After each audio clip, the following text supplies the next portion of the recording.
been up recently, but the feeling all around the Phillies hasn't been quite the same. The tough 20 games in 20 days stretch to the break is becoming tougher by the day. Out of the frying pan and into the fire, the next 4 days in July will not get any easier with another team that is red hot stopping by.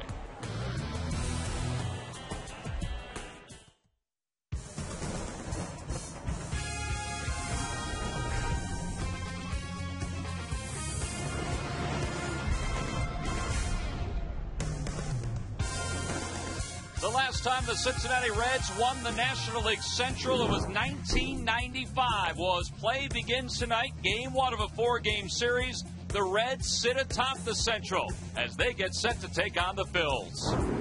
Hi, everybody. I'm Tom McCarthy, along with Chris Wheeler. Gary Matthews will be along a little later on. Well, it's back into the Central Division for the Phils, and the last road trip for the Phillies didn't go so well against the Central. But overall this year, the Phillies have played pretty well against the National League Central squads. Well, they got off to a great start against the Houston Astros, and you're right, Tom, they had played well, but that last road trip, not so hot. 3 out of 4 in Pittsburgh, 2 out of 3 in Cincinnati.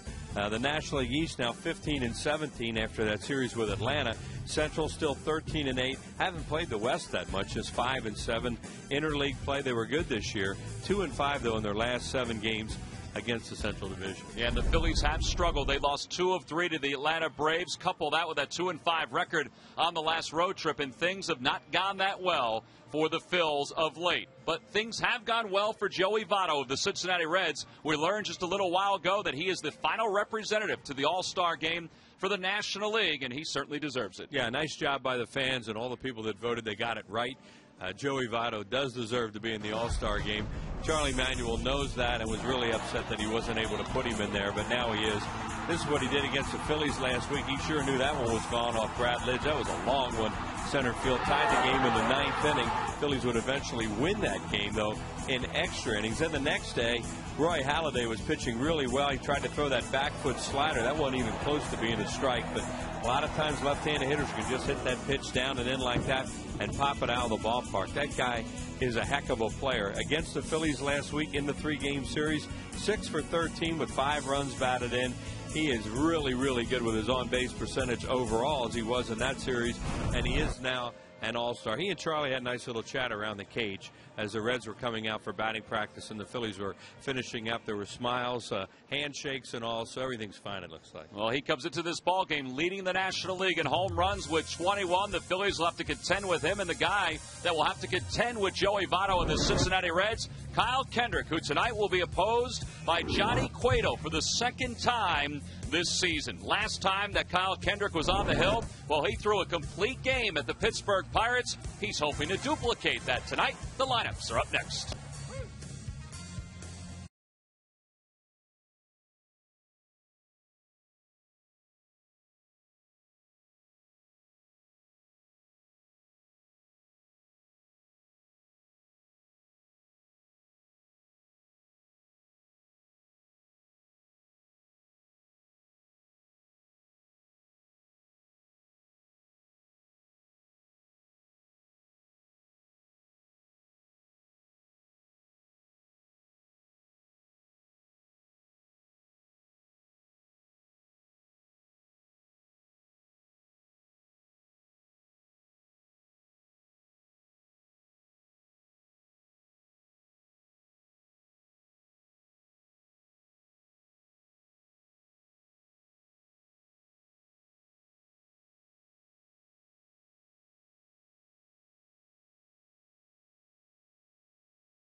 exchange at home plate.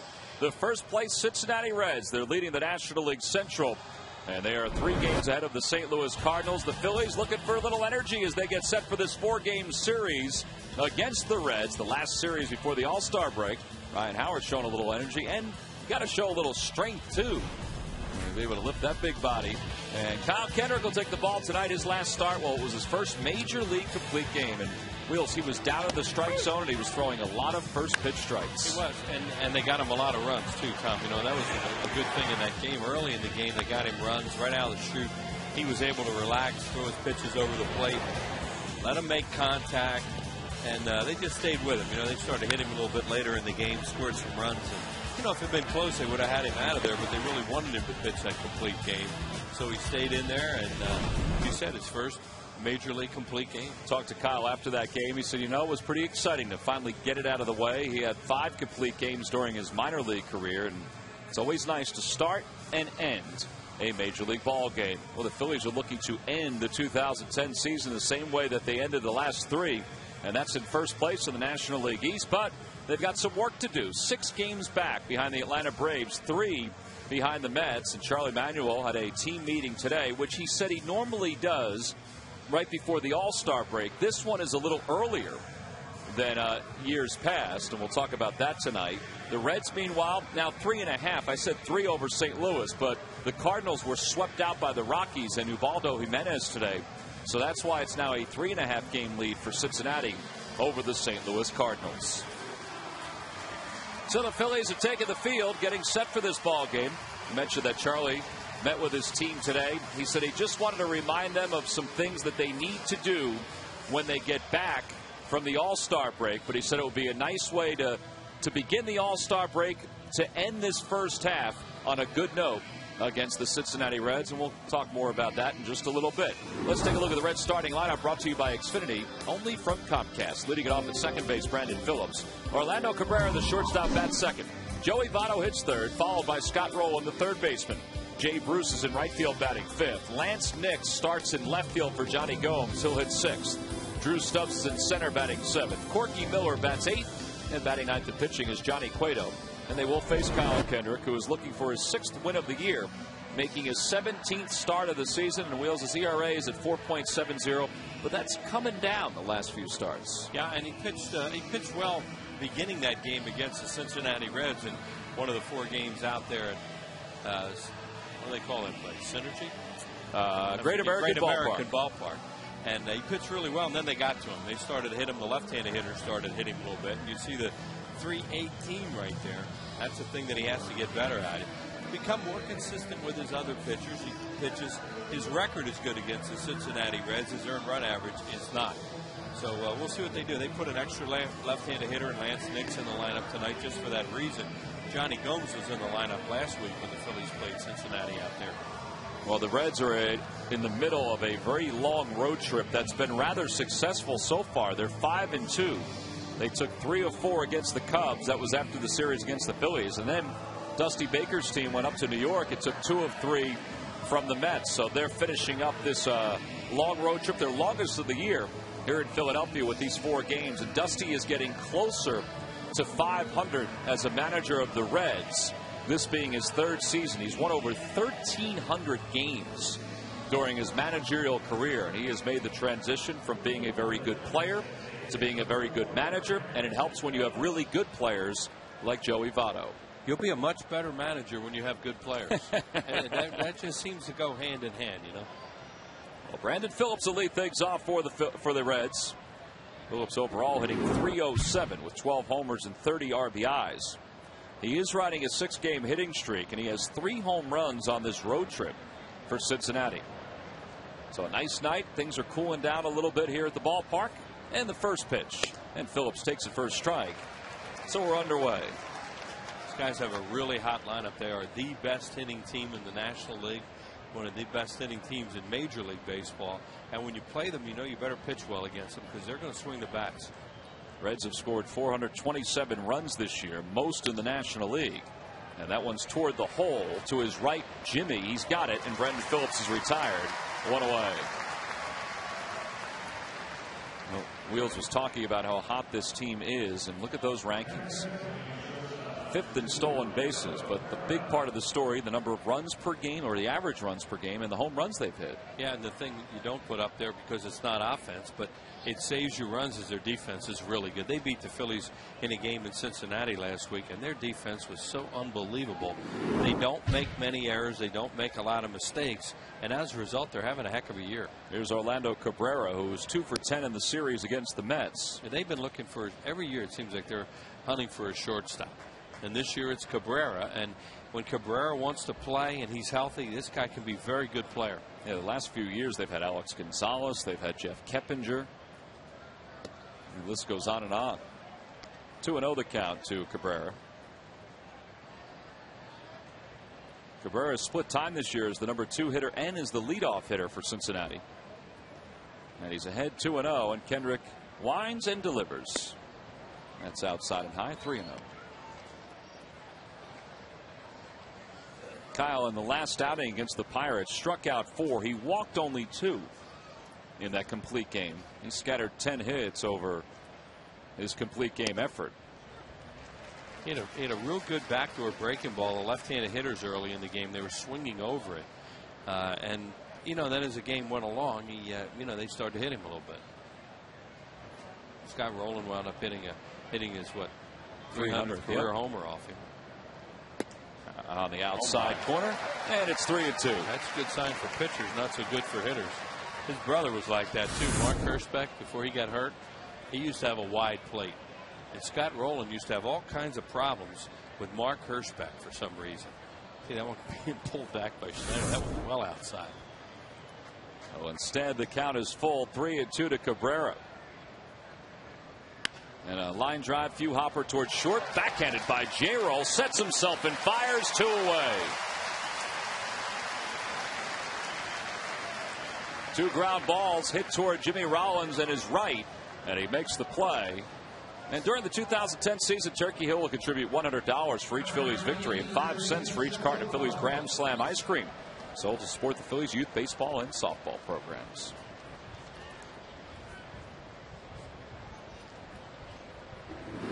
So 2 outs, and here's Joey Votto. He is the National League leader in home runs with 21, and he's 5th in RBIs. And he has 2 homers this year in 3 games against the Phils, and he is just having a torrid season. Yeah, and he was voted in as the extra guy for the All-Star team and got it right.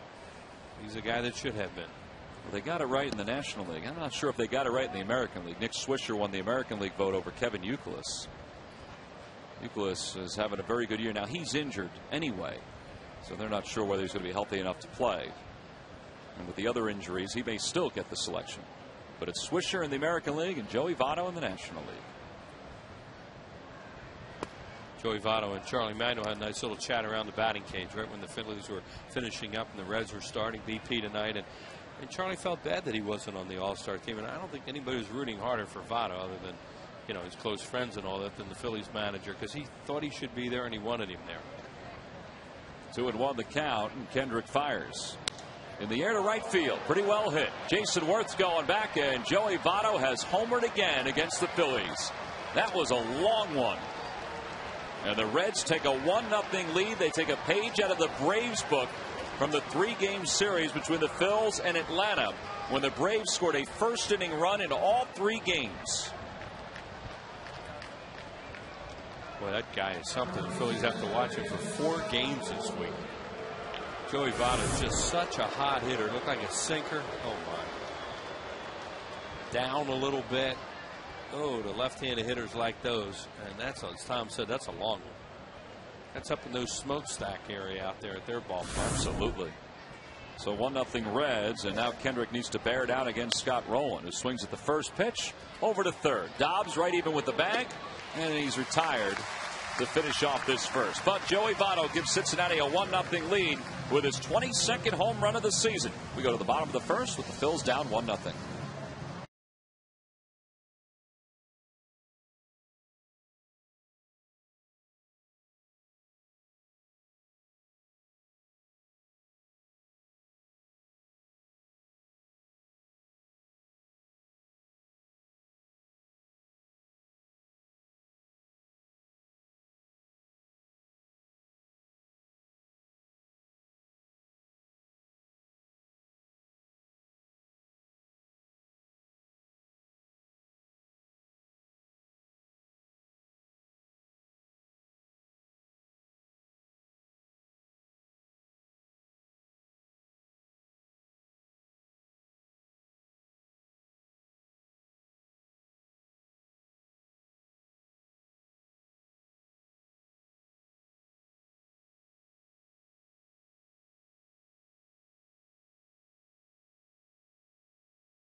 off at shortstop Jimmy Rollins.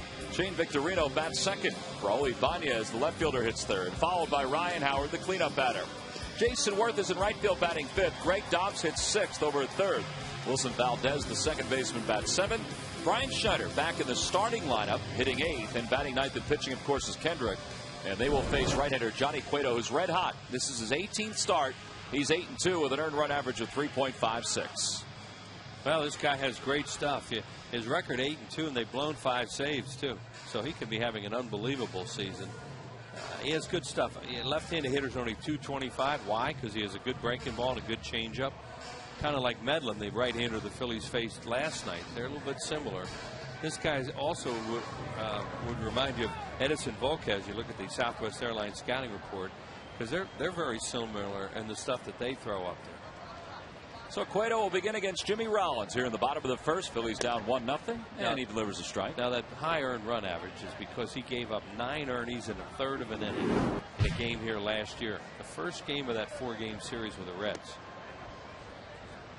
Last time he faced the Phillies, he was in control.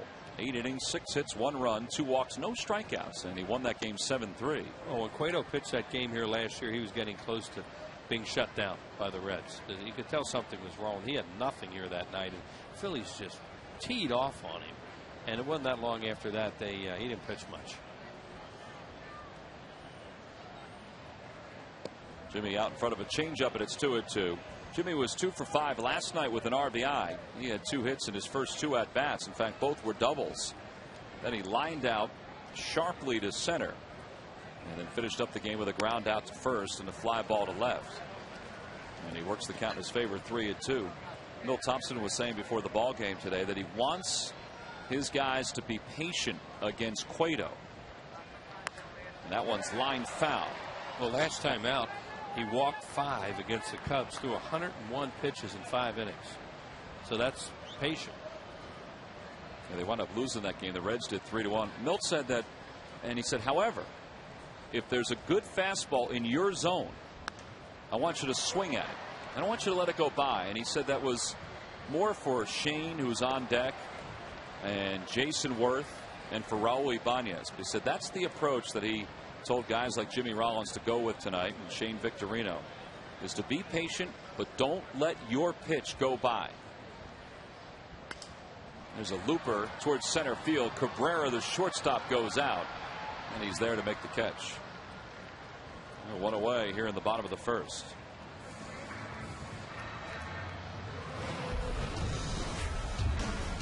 This is a game we were talking about last year. I mean, they just hit him. Shane Victorino with a home run there. Here's Greg Dobbs with a home run.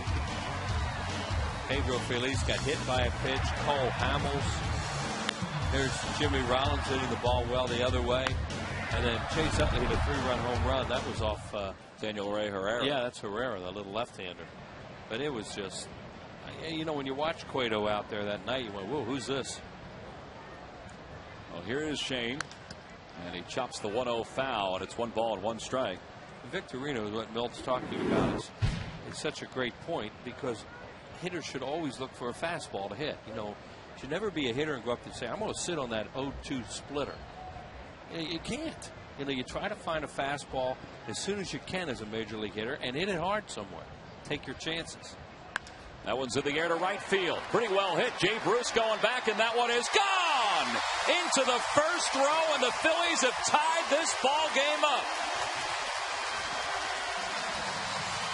Find a fastball and hit it hard. And I mean, that's just such a, it's just the way you're supposed to hit, and some guys don't hit that way, and it's always amazing when you're a hitting coach and you have to explain that to a hitter that that's what you should do. So Mill was happy about that selection by Shane Victorino. So was Mike Horwedel at Conshohocken. He was our McDonald's home run jackpot contestant. He won $100. So it was a tailing fastball, caught a lot of the plate, and Shane caught a lot of the barrel of his bat on that one. So a 1-1 game here in the bottom of the first. Here's Raul Ibanez behind 0-1. And Raul swings at the second pitch and hits it toward first. And Votto races to the bag for the second out. Well, Shane, who was such a top conversation today after his comments last night where he talked about the fans kind of getting on him and some of the other Phillies. And he said, you know, he's frustrated. The fans are frustrated. And he kind of amended his comments today a little bit. But if he does things like that, they're not going to get on him. They're going to cheer him. No, it's always good not to do that, especially here. But walking them back's not a bad idea, and hitting a home run's a great idea. So 2 outs, a 1-1 game. Here's Ryan Howard, who takes a pitch at the knees for a strike. Ryan, a .298 hitter with 16 homers and 62 runs batted in. Yeah, that pitch is a little low, and you don't have that drastic overshift on against Ryan. In fact, Roland is off the line at third, and Cabrera is shaded toward the middle, but he's still on the shortstop side of the infield. They did that last week too. Yeah, you know, there are very few teams do this with Ryan Howard. The Reds are one of them.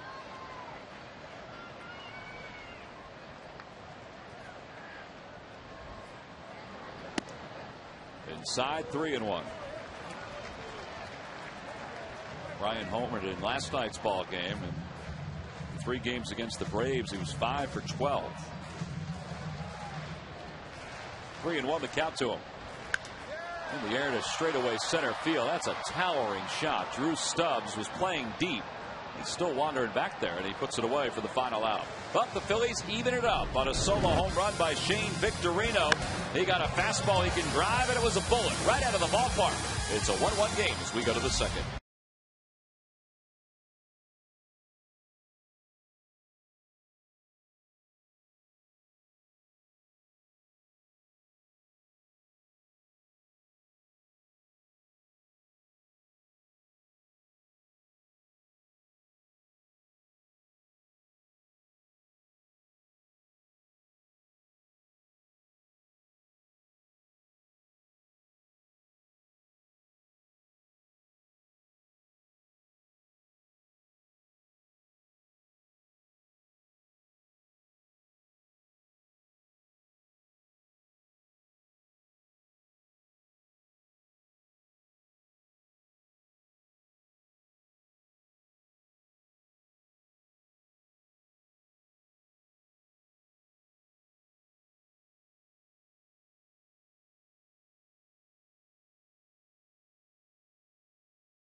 Hey fans, you traveling this season? Well, take the Phillies with you. Subscribe to MLB.tv today to see every Phillies game live or on demand on your computer. Visit Phillies.com to order and get more details.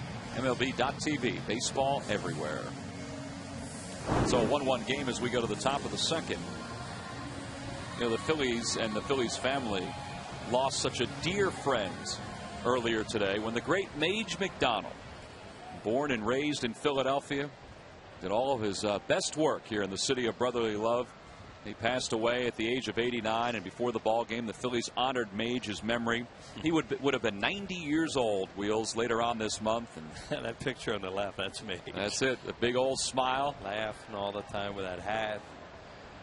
He was like a mascot around here for a lot of years, and everybody loved Mage, and Mage loved the Phillies. He loved baseball. You know, he was just such a neat guy. And you know, he hadn't been around for about a year now. We miss him all the time. And look at that. He was at the Battle of the Bulge. Served in World War II in combat units and Villanova. Basketball and baseball at Villanova. He was a little guy, and he's in the Basketball Hall of Fame at Villanova. People used to say, "Get out of here." Mage used to go out there, and then when the guys would go out and play basketball, and he'd go out and play and shoot that set shot, that nobody could shoot, nobody shot after his generation, and he would just drill it. Great guy. 2-1 the count to Jay Bruce. The lead off the top of the second, and he lifts it foul. Well, our condolences to Mage's family, his wife Millie, and to all the employees who he touched over the years, and there were a lot of them. I mean, think about his impact on the Whiz Kids, and they were close. Those how guys. Close he was with Robin Roberts. Heard from Richie Ashburn's daughter Jeannie today, mentioning, sending her condolences along because her dad and Mage were really tight. Bruce pops it up to center. Victorino makes the catch for the first out. So 1 away. Mage would always, every time he saw you, I mean, he may not remember everybody's name, right. but everybody was coach. Coach. He would throw batting practice, back in the day. Hey, we had him in Dream Week. It's called Fantasy Camp now, and he was always one of the heroes at Dream Week. The guys and girls that came to or women that came to just loved him. And he used to, somebody would do something well, and he would lay on the ground and give them a low five. Can you picture that? Yeah. They'd come around, and he'd just lay there on the ground. He said, anybody give you a high five? He says, I can't reach that high anyway. There's Lance Nix, and he takes a pitch low. Well, he was always quick with a joke. I still use some of his material. Oh, yeah. He was always quick with a smile, as you saw with that picture. And, this place hasn't been the same without him, being in his cubicle downstairs and being out at the front desk. He used to hang out there in front of Kelly DiGiacomo, and every time somebody would come in, Kelly would greet them with a smile and a hello, and he would greet them as well. He's a great guy. He's one of those people. I just mentioned Whitey. He's one of those people that when you think about Mage, you're going to smile. You're going to laugh. And I think that's a heck of a legacy. Inside to Nix. 2-1 the count to him. Well, funeral arrangements are pending, but again, our condolences to go out to Mage's wife Millie and his family. Larry Boa called about a half an hour before the game. I was telling you to ask about what happened and send his condolences along because they were real close. Good pitch from Kendrick, and it's even now. 2 balls and 2 strikes to him. Lance Nix making his 20th start. He is basically an extra outfielder for the Reds. Pretty good one. And he's also one of their primary pinch hitters. He has 5 pinch hits this year. Normally it would be Johnny Gomes who would be playing left field. He's having a very good year for Dusty Baker. But with Kendrick's numbers against left-handed hitters, Dusty Baker sees a chance to get Nix into the game. It's John Hirschbeck who called time there to get him into the game against Kendrick. On the inside corner, called strike 3. First strikeout for Kendrick. Second out here in the second. Mage would have been 90 later on this month as you see this pitch from Kyle Kendrick. And on a little happier note, another great member of the Phillies family who's retired now, Ray Kreis, who was our ticket manager here forever, bailed so many of us out of problems when we forgot to leave our tickets. He's 90 today. Oh, happy birthday. So we'd like to pass that along to Ray. We know he watches all the games. So happy birthday, number 90 to Ray. And thank you for all the problems you solved for so many of us over the years. And he was the best at it. I could only imagine. You could walk into Ray's office. He'd see you walk in and say, who'd you forget? Okay. Here's Drew Stubbs. The count is 1-0 to Stubbs. Stubbs had a 3-home run game at Wrigley Field earlier on this road trip for Cincinnati. Out of the University of Texas. Boy, this guy's a great athlete. He can fly.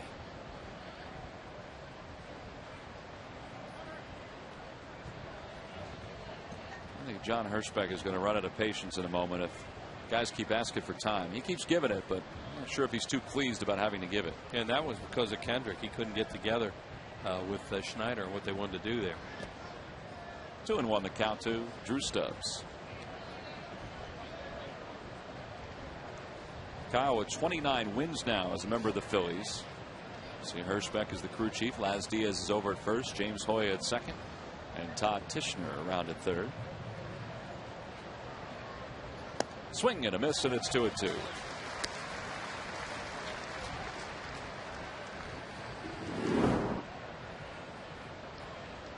Kyle, like Joe Blanton, has real good numbers against teams from the Central during his career.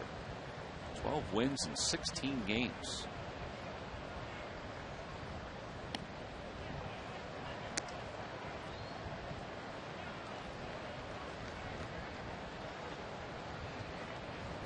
Corky Miller waiting on deck. Well, he bounced around. He's been with the Reds a few times. Swing and a miss, and another strikeout for Kendrick. 2 in this inning. Boy, he worked these hitters away and then in quite well. It's a 1-2-3 second. We go to the bottom of the second. It's the Phils 1, the Reds 1.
For over 20 years, he's been breaking team news, and it's the only place to get inside access. It's at csnphilly.com. Experience counts. Phillies insider Jim Salisbury, only on csnphilly.com. In the daily diary of Jim Salisbury, Jim was showing Charlie today how he can mimic his signature. You know, the signature was on the autographed bat last night. And I have to admit, Jim mimicked that signature pretty well.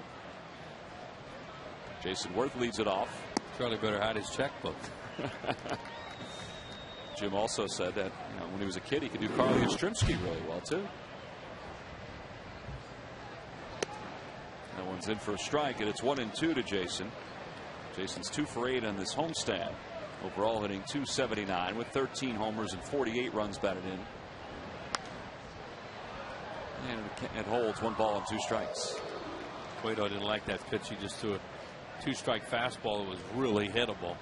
And you saw his expression like, oh, I got away with one.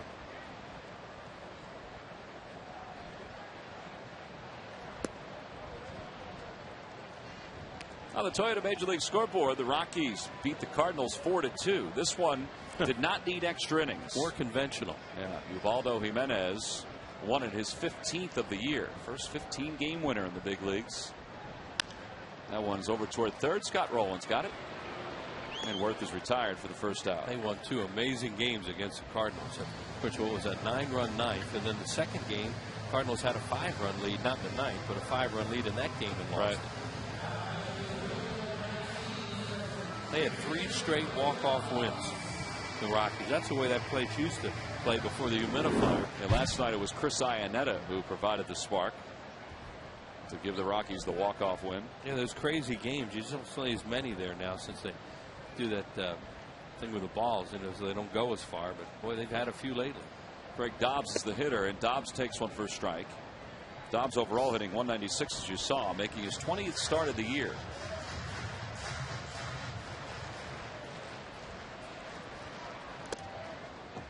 tied him up on that one, and it's 0-2. Placido Polanco is on the disabled list, and Greg and Juan Castro and Cody Ransom have been filling in over at third. Paulie was saying today that he is feeling a lot better. He said it woke up today and his arm felt good, and he's looking forward to getting out and getting his rehab going, and hopefully getting back real soon. Well, that's good news. They got one player back tonight. Ryan Madsen is active tonight. Mike Zagurski was sent back to the Lehigh Valley Iron Pigs, and Ryan can pitch tonight if they need him because he did not pitch yesterday. Charlie said, yeah, if I get in a spot where I like him in that spot, I can use him. Yeah, there he is. He said that Ryan would be his 8th inning guy, and he would use him to close if Brad Lidge, had worked a few days in a row. So Jose Contreras will work the 7th or 8th inning. There's a pop up the third base line. Johnny Cueto is over, and he'll make the catch. Normally the pitcher doesn't make that play, but it wasn't hit that high. Well, here is that roster move that we talked about. There were a handful of other things that happened outside of the big league club. Ryan Madsen, of course, reinstated. Quentin Berry was designated for assignment to open up room on the 40-man roster. Brian Bocock was outrighted to Lehigh Valley. So he and Mike Zagurski both down at Lehigh Valley. And Carlos Ruiz is playing tonight for the Blue Claws in Lakewood. So he'll continue his rehab. Wilson Valdez fouls the first pitch off, and it's 0-1.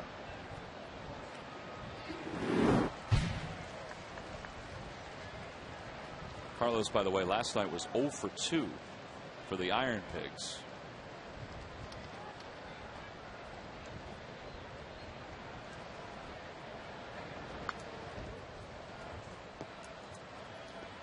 And so far tonight for the Blue Claws in his return to Lakewood, he's 1 for 1 with an RBI double. He played for the Blue Claws at one time, Wills. Yeah. That's a great franchise, huh? Oh, yeah. You've seen games there. I haven't seen them, but I've heard you talk about it and other people that go there and how wonderful that ballpark is. Beautiful ballpark. Beautiful ballpark down the shore, and it is very similar to the ballpark down in Clearwater, the way they've structured it. Swing and a miss, and Valdez down on strikes, and it's a 1-2-3 second. He may have gotten a piece of that one, but Corky Miller held on to it. That's the first strikeout for Johnny Cueto. We go to the third. Still a 1-1 game.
Log on to Phillies.com. Go to the fans section for all the information, and please submit your answer on the subject line. The question is, name the only Philly and only Red to start an All-Star game as a rookie? The answer will be revealed in the 7th inning. I'm not sure if the youngster to the left knows the answer. The gentleman to the right might know the answer. Gentleman to your right doesn't. Or person to your right. I don't know if the gentleman to my left knows the answer either.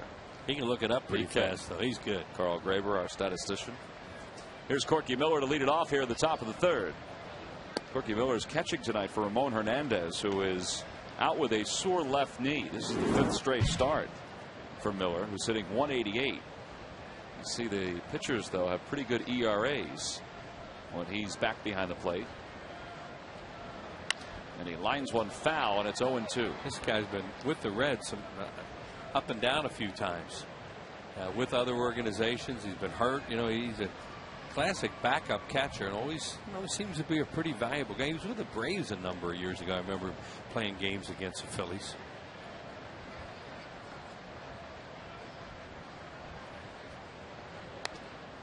Got that one off the end of the bat, and remains no balls and 2 strikes.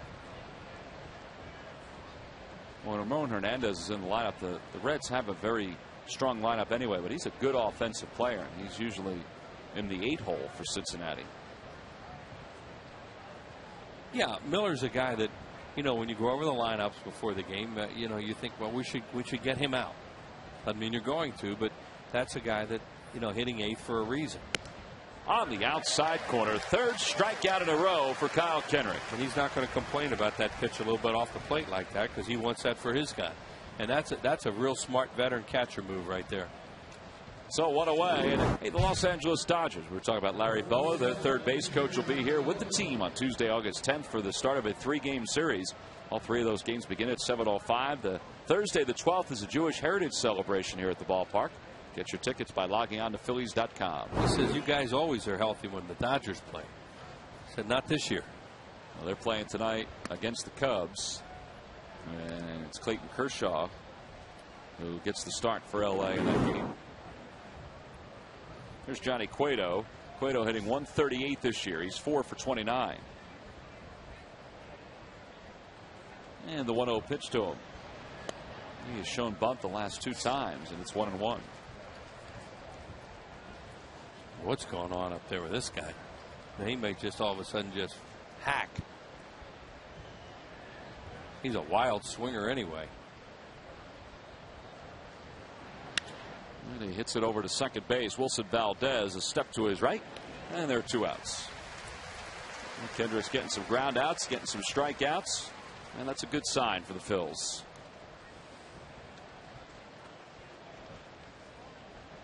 So 2 away is Johnny Cueto.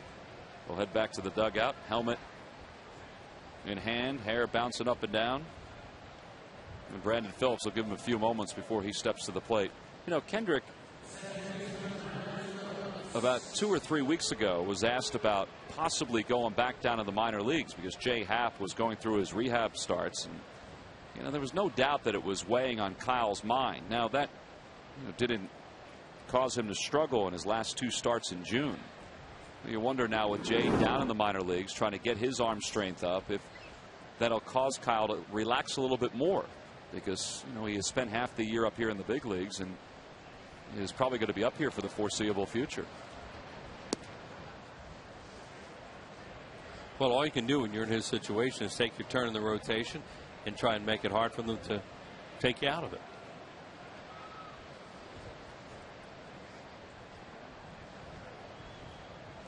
Brandon Phillips grounded a shortstop his first time up, so he's 0 for 1.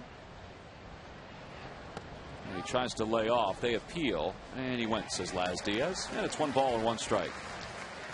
He says no. He sure does. Look at him. It didn't look like he went, but from, when you're behind the hitter like we are here, it's really hard to tell. He's smiling and saying no, so it's okay. He smiles a lot. This guy enjoys playing. He got a lot of hot dog in him, and he's really talented, and he's an all-star. His first all-star selection, formerly of the Montreal Expos organization and the Cleveland Indians. Yeah, he's had problems throughout his career of, a bit lackadaisical, just not hustling, not making plays, but he's playing really well right now. When he wants to, this guy is good. Well, he's ahead 2 balls and 1 strike. And he pops it up straight up. It's a shallow right center field. Victorino, he makes the call and he's under it, and the side is retired in order once again. So 7 in a row retired by Kyle Kendrick. He's done a nice job through the first 3. We go to the bottom of the 3rd, and the number 8 hitter Brian Schneider leads it off.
Ford dealers by Southwest Airlines. Go to southwest.com. Grab your bag.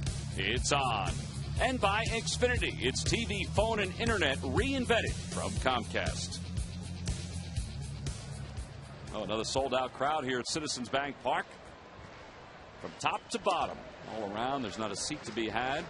Yeah, it used to be that fireworks nights were the nights you sold out for sure. Now, of course, every night, because of the great support the Phillies get, this ballpark sells out. But if it's fireworks night, you know it's sold out. Brian Schneider, who hasn't started a game since the 1st of July. And on fireworks night, you always get the wave for some reason. Well, people are excited. Fireworks are getting set up out behind the ballpark. Oh, they do a great show here, too. Great show, great music. Make sure you stay in that area, though. And a swing and a miss, and you wonder how much Brian's thumb is still bothering him on certain swings, and you wonder how much the other team knows, you know, which swings are going to bother you more than others. Yeah, it's hard to tell. It's a good point. You know whether or not that hurts him or not. What he looked like, his eyes told him that was a fastball that was going to be a strike, and then of course at the end it isn't. He was trying to cut out his swing, but that's a good idea when you got a thumb problem like that. Just keep on swinging. Don't stop, because that'll hurt more. And he kind of looked at the thumb as he took his gloves off. Well, check swings are the worst thing you can do when you have wrist and hand injuries. And he puts the gear back on. Shin guards go back on. Looks like he's okay. Kyle Kendrick has the count in his favor, 2-0. Now it's 3 balls and no strikes. 2 for 27 this year. Kyle, though, is a good athlete, former quarterback prospect for Washington State. Instead signed his major league or professional contract with the Phillies. He just got his 2nd hit the other night, and he doesn't strike out much. Of course, he will now that I just said that. But he does put the ball in play quite a bit. Just hasn't had many hits this year. And a swing and a miss. Okay. Well, that's a 3rd strikeout for Cueto. Sorry, Kyle, my fault. Well, on the mound, Kyle has been good tonight. He has retired the Reds in order twice, and every time the Phillies retire the opposing team in order, Comcast will make a contribution to Phillies charities. Phillies baseball is brought to you by the Xfinity Triple Play, your complete lineup for digital TV, high-speed internet, and home phone. Johnny Cueto, the last time he faced the Phillies, did not strike a Philly out during his 8 innings. Now, he's not necessarily a strikeout pitcher. He doesn't throw in the mid-90s, but he does have the ability to strike a guy out. And in his first 71 starts in the big leagues, he had at least 1 strikeout in each of those starts. Well, then, in his next 6 starts after that, there were 2 games where he didn't strike somebody out. Yeah, he had 10 in his major league debut. I think after he hurt his arm, he isn't the same guy necessarily, but he can make it up a little bit because he has good off-speed pitches and enough fastball to throw them. 1 ball and 2 strikes the count to J-Roll, who popped out to short, or I should say to shallow center his first time up, and it's 2-2.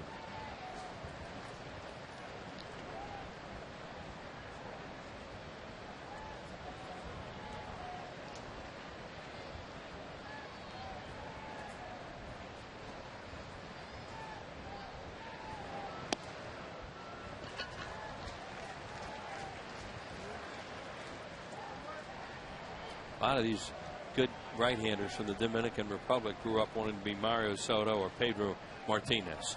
And Pedro Martinez and Mario Soto were fastball changeup.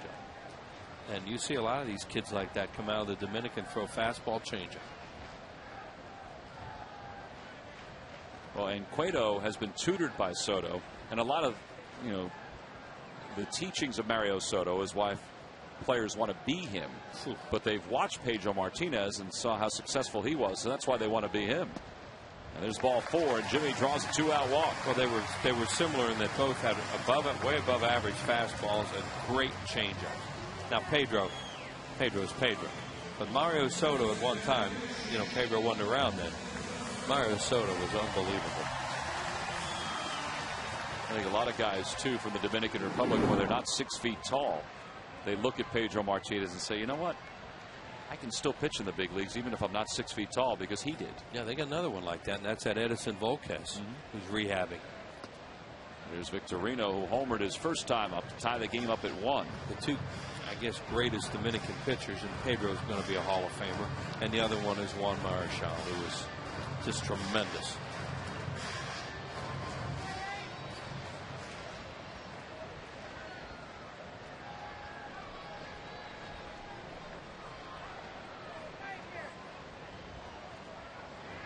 Outside, 2 balls and no strikes to Victorino. Having trouble with his changeup all of a sudden, and you see him doing something with his arm, the ball slipping out of his hand, and it's not even close to being effective. And whether he's having trouble with the baseballs, perspiration, whatever it is, as he keeps wiping his hands. It's very humid here, as everybody knows who lives in this area. There's Brian Price, the Reds pitching coach, his first year with Dusty Baker. Victorino hurt him with a fastball, and teams want to throw Victorino change-ups and breaking balls and not fastballs if they can avoid it.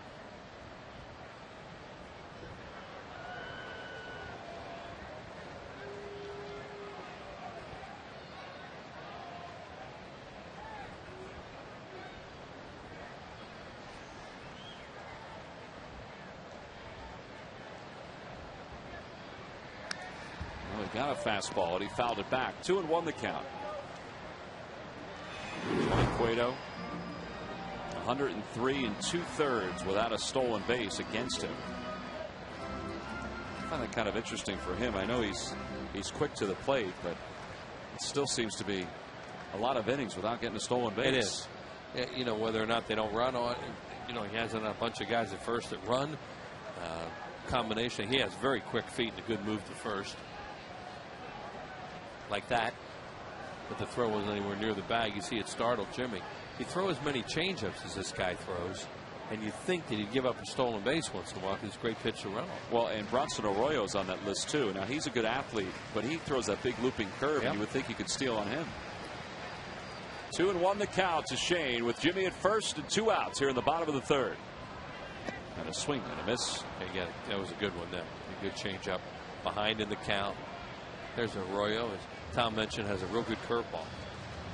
He beats the Mets all the time, it seems like, and he got him again last night.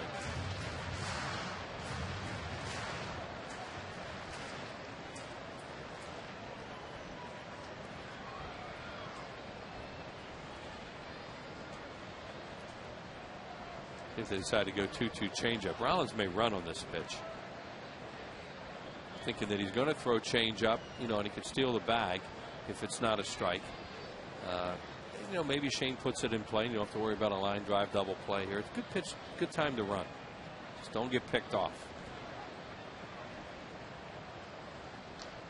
Rollins goes, and the pitch is hit hard off the glove of Votto. He'll have to hurry if he can get Victorino. The ball is knocked loose out of the glove of Johnny Cueto. Rollins holds up at third, then the ball is dropped again by Cueto. He had no glove. The throw to the plate, safe at home plate. Wow. And Johnny Cueto is hurt. All of that action that happened late happened without a glove for Johnny Cueto. Oh, man. See if he, you know, they collided down there. Shane Victorino, of course, made the turn, and now he's trying to get back to first, and they have him. But Cueto, as Tom said, didn't have a glove and couldn't hold on to the ball when Votto threw it. Some great base running by Jimmy Rollins, and good coaching by Sam Perlazzo down there, but now a lot of concern by the Reds for their pitcher. The ball was hit hard by Victorino off the glove of Votto. He got his bearings, picked it up, flipped it to first. There was contact between Victorino and Cueto. That knocked the ball loose and knocked the glove off of Cueto's hands. There was a scamper for the ball. Votto picked it up. Shane had turned towards second, so he was a dead duck. Votto threw the ball back to Cueto without a glove. Yep. And he dropped it, and that's when J-Roll came home. Well, here you go. Watch the whole thing. We mentioned that's a good time to run. He goes now off his glove. Now here's the flip. It's not handled. There goes the glove. Now watch Victorino. He starts towards second. Now he's out. If Cueto can hold on to the ball without a glove. Now he comes home. Jimmy does a good job with the base running on the other end. Phillies steal a run. It'll be interesting to see how they score this thing. Well, they haven't put anything up on the board yet. Jay Dunn, who's the official scorer tonight, is telling us in the in-house public address system how he's going to score it. So Victorino is aboard. They're going to give him a single. He does not get an RBI to allow with Rollins crossing the plate, but it is an error charge to Cueto. See, he points now. He's trying to catch it with his bare hand. There comes Votto throwing home, but he had already been hurt. Cueto had already been hurt before that, and now he goes down to one knee. I don't know. There was so much going on, and that was crazy. Hit, error, no RBI. Hit, error, no RBI. Yeah, the error goes to Cueto. I mean, the throw was clean by Votto, but it was to a guy that didn't have a glove on his hands. And he's just throwing a few just to make sure he's okay under the direction of Dusty Baker, Brian Price, and one of the Reds' athletic trainers. Davey Lopes is laughing with Shane Victorino. Look at Davey laughing. He's laughing now. He's laughing now, but he wasn't laughing when Victorino made that turn and was hung out to dry. Victorino was tagged out by a guy without a glove? Without a glove. Now here's how it starts. This ball's hit hard. Votto knocks it down. Jimmy was running on the play. Now here comes Shane, and they collide. The ball gets away. The glove gets away. Now, I forgot. I didn't see that. There's something to miss the first time. He's pointing home, of course, that Jimmy Rollins is maybe going to try and score. And now all of a sudden here comes the ball at him, and he certainly wasn't ready for it. Didn't have a glove. Well, and I think it might be his hip or his back that's bothered him, because he's throwing without a problem hand-wise, but he keeps sort of stretching his leg. Maybe it's his groin, because there was contact obviously at first. Oh yeah, a couple times. Dusty Baker's trying to make a decision. Do I let him go? Do I take him at his word? Yep, they're going to let him go. Boy, that was some base running, though. Dusty shaking his head like that. I've seen a lot of stuff. Now here, right there, he kind of brushes him right there. Now that knocks the glove off and the ball away. Shane thinks he can go to second. He can't because he's right there. Now he's tippy-toeing back. and he would have been out. Stepped on his foot right there. Calls himself safe. Stepped on his foot. Would bring out the Calliope. Yeah, that was kind of kooky. We're talking about what a great defensive team the Reds are, and they are. But that was a bizarre play. So the Phillies lead it 2-1. Thinking Dusty Baker's. Oh, and Victorino is picked off first. Well, Cueto, we said, has quick feet, and he shows it right there. Shane is picked off at first to retire the side here in the third. The Phillies do get a run with one hit. A pickoff for the Reds, an error, and a whole lot of wackiness here in the third.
Hey, Phillies fans, sections of the historic Game Used Phillies sod are available from the Phillies and StadiumAssociates.com.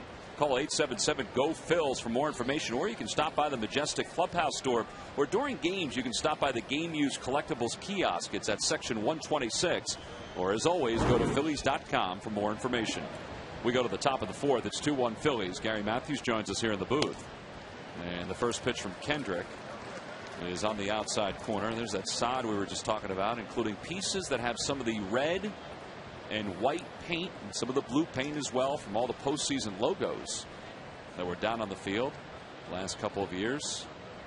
Phillies replaced the entire playing area this offseason.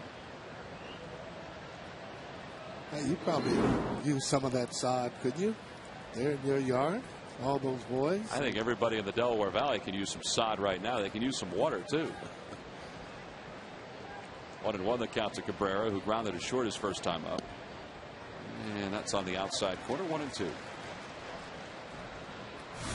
Well, here's another look at the throw from Votto to Cueto, and it hit him below the belt. That's what the problem was. He's probably saying, why'd you throw the ball so hard? He did throw pretty hard.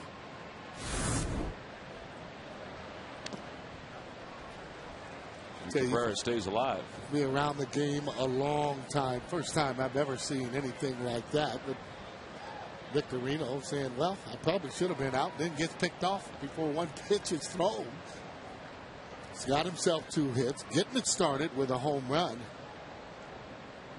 But I might have taken off and went the other way, not just going back to the bag. And I don't think he would have tagged him, though. Didn't look like Cueto was going to tag him. Well, the other thing, too, is if he would have kept on going a second, that would have given Jimmy plenty of time to come home. Yeah, if he throws it. If he throws, yeah, throws to get Victorino at second base. 2-2 the count to Cabrera with nobody out here in the top of the fourth. And a chopper towards shortstop. Jimmy Rollins, uniform all dirty from chest to the knees, throws Cabrera out, and there's one away. So a good amount of groundouts tonight from Kyle Kendrick.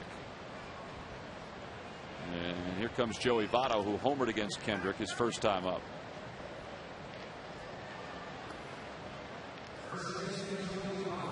Mentioned before that Joey Votto, along with Nick Swisher, were elected by the fans as the 34th players in the National League and the American League for the All-Star game. And Votto leading the league in homers with 22. That one's in on his hands. That's a good pitch from Kendrick into short right center. Victorino comes on, and they're 2 away. Anyway, Votto, as Charlie Emanuel even told us at Pittsburgh, he said, hey, listen, the guy deserved it, but I was going to take my guy. He said the numbers aren't too different between Votto and Ryan Howard. And you know, my guy is a proven commodity, meaning Ryan. And he made no bones about it. He said if given the choice, he was going to take the guy from his team, even though that made somebody else disappointed. And that's been happening for years, Sarge. Sure has been. I don't know why anyone is upset with that. I can understand more Votto being upset, being a younger player. He'll have many more years to make it again. There's a strike at the knees. It's 1-1 to Rowan. And he also did not want to solicit in calling Canada or some of the stations and get them behind him, even though he is from Canada. And again, he wanted to go on his own merit. He wanted to just make sure that he went on, of course, with the vote, but not soliciting the vote himself. Although he was wearing a T-shirt the other day that said "Vote for Votto." I don't think he went door to door yet. Big difference. I don't know. I saw that footage pretty much at every highlight reel that I watched that night. Rowan fouls it off, and it's 2 balls and 2 strikes. Well, nevertheless, it's still an honor for him to be. Absolutely. And well deserved, obviously, with leading this league in home runs. But obviously would not be where they are, Cincinnati Reds, without him in that lineup. And along with this gentleman here, Scott Rowan. Rowan swung at the first pitch his first time up and grounded out to third, so he's 0 for 1.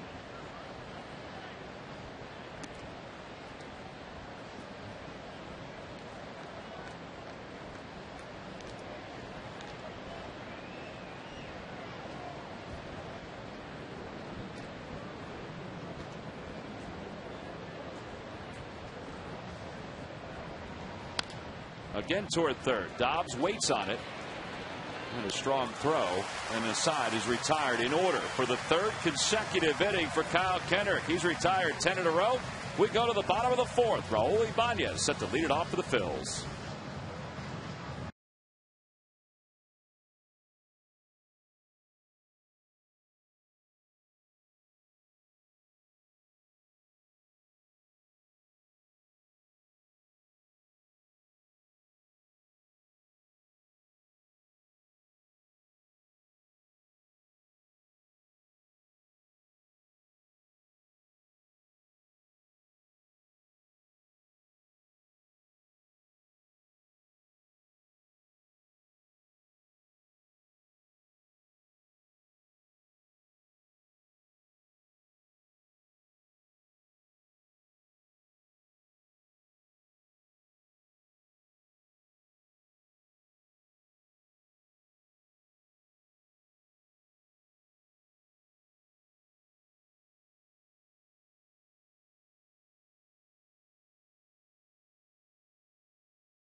Say thanks.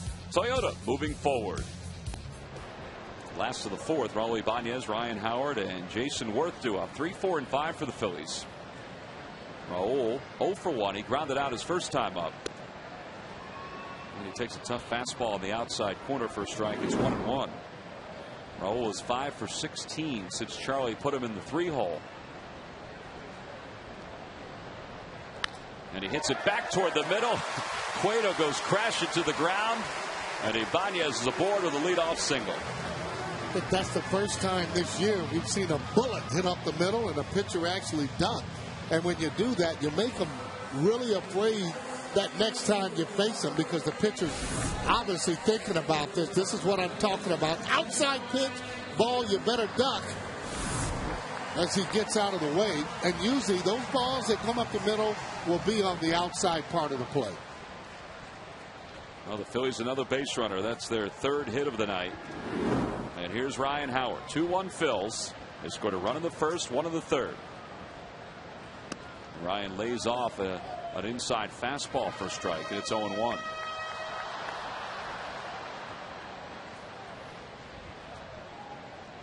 Ryan has had a good month of July average-wise. He's hitting over .330. And he hits that one on the right side. Ooh, what a play by Phillips. He'll get one as Ibanez is safe at second. I wonder why he didn't throw it to second, Sergeant. Did I miss something? Well, I'm thinking maybe he may not have been there. He may not have had the grip. That ball is hit on that side. Cabrera, the shortstop, automatically is going to go over. Now watch this play. Phillips is going to show you some serious athleticism. You can see he had it kind of in his hand, and it just didn't have the grip on it. Is the reason why he did not throw the ball and lets it go on and take it out. He still is a real good fielder over there at second. He's probably upset with himself. I think you're right. I think it was the grip more than anything else. That kind of caught it up back in his hand a little bit near that wrist area. And now Jason Worth. Jason grounded to third his first time up, 0 for 1.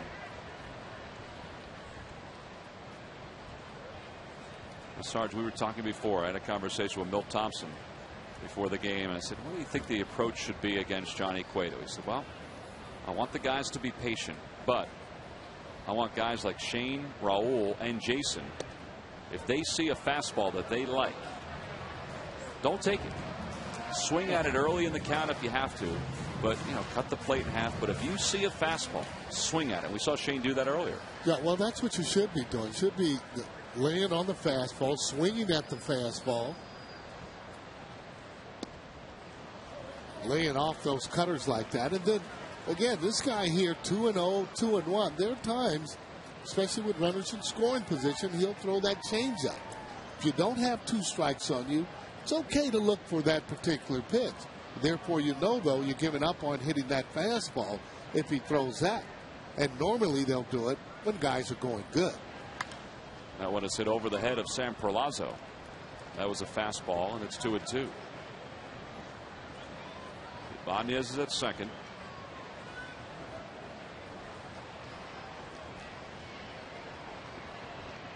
Well, very difficult to look off speed for that good changeup, and if he throws a good one, more than likely you're not going to really move that ball.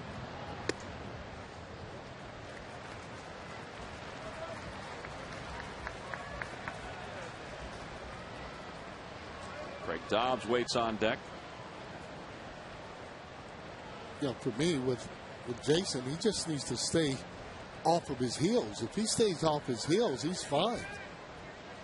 A lot of times he has a tendency to just come off the ball a little bit, meaning that shoulder's going to go to that left side.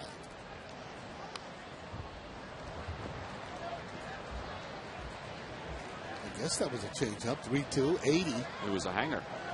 I mean, he hung that changeup. Yeah, that's a little bit too high, I thought, to get on top of it. But that ball there, maybe a little bit further out over the plate. He can get his hands extended on it to drive the ball.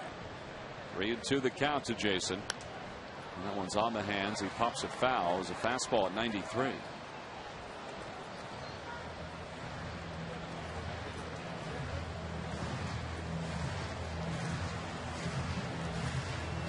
That is a bat that's had some use from Jason. You see all the spots on the barrel of it.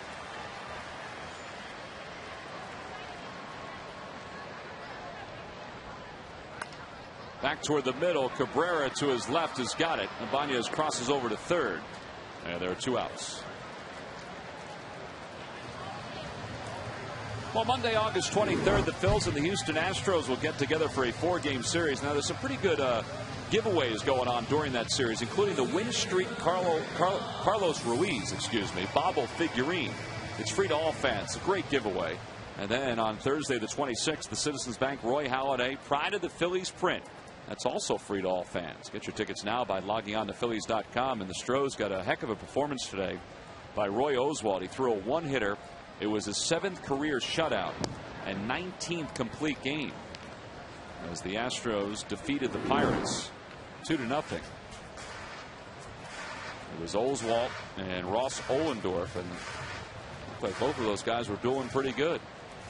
Oswalt, veteran pitcher, knows how to pitch. Another pop-up by Dobbs. Cueto made the last catch. Rowland, though, is there this time, and he puts it away, and the side is retired. No runs, 1 hit, 1 man left in scoring position. We've completed 4 here at Philly, with the Phillies leading it by 1.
Get exclusive clubhouse reactions plus expert analysis from former Phil Ricky Vitalico on Phillies Postgame Live. That's presented by Sloan Toyota right here on Comcast Sportsnet. 4 in the books here in Philadelphia. Game 1 of 4 between the Phillies and the Reds. Charlie Manuel, we mentioned before, had a team meeting before the start of today's game. Just wanted to go over a few things, get some things off his chest. And Charlie reminded everybody that he has similar meetings each and every year prior to the All-Star break. Now, most times he would have that meeting probably Saturday or Sunday. Yep. But he decided to have it a little earlier, just because there were some things after the Braves series that he wanted to make sure the club focused on, not only for these last 4 games, but also for the second half. Well, I think each and every one of the managers will have that meeting just on keeping focus, keep yourself in good shape. Jay Bruce lines one to deep right field. Worth going back. It's off the top of the wall. Jason plays it well. Bruce heading to second, and he's in there sliding with a leadoff double. That's his 19th double of the year. And he's in scoring position to begin the 5th. Unfortunately for Kendrick, this ball had a lot of topspin on it, so it stayed in the yard. Only reason that it didn't get out of here, as a matter of fact, see how it hits up on that screen. Jason playing that ball very well. He knows he can't catch it, so he turns around, plays the carom. Didn't catch it all that clean. Thought he might have had a shot. See that little double hitch there. And he gets in. A little stand-up slide. Lance Nix is now the batter. Kendrick got him on strikes his first time up. And he hits one in the air to right center field. Jason Worth into the alleyway along with Victorino. He's got a beat on it, makes the catch. Bruce tags from second. He'll go to third. One away here in the fifth. Very aggressive way to get a runner over to third base. That's what you like guys to do. Not just give themselves up, but to be aggressive to be able to get a runner over. And he did just that. Just about end up hitting the ball out of the ballpark, catching it on the end. Victorino there just wants to catch it and get it in. That'll get the runner over 100% of the time. So now with a one-run lead, Kendrick will work with the runner at third and one down here in the top of the fifth. Charlie is elected to play the infield back with the exception of Dobbs, who's even with the bag at third. Now, Charlie doesn't do that very often, play that infield in, especially early in the game, and that's just up to the manager's style on how he wants to play that. Little topper foul. And it's 0-1. Bruce was going on contact on that one.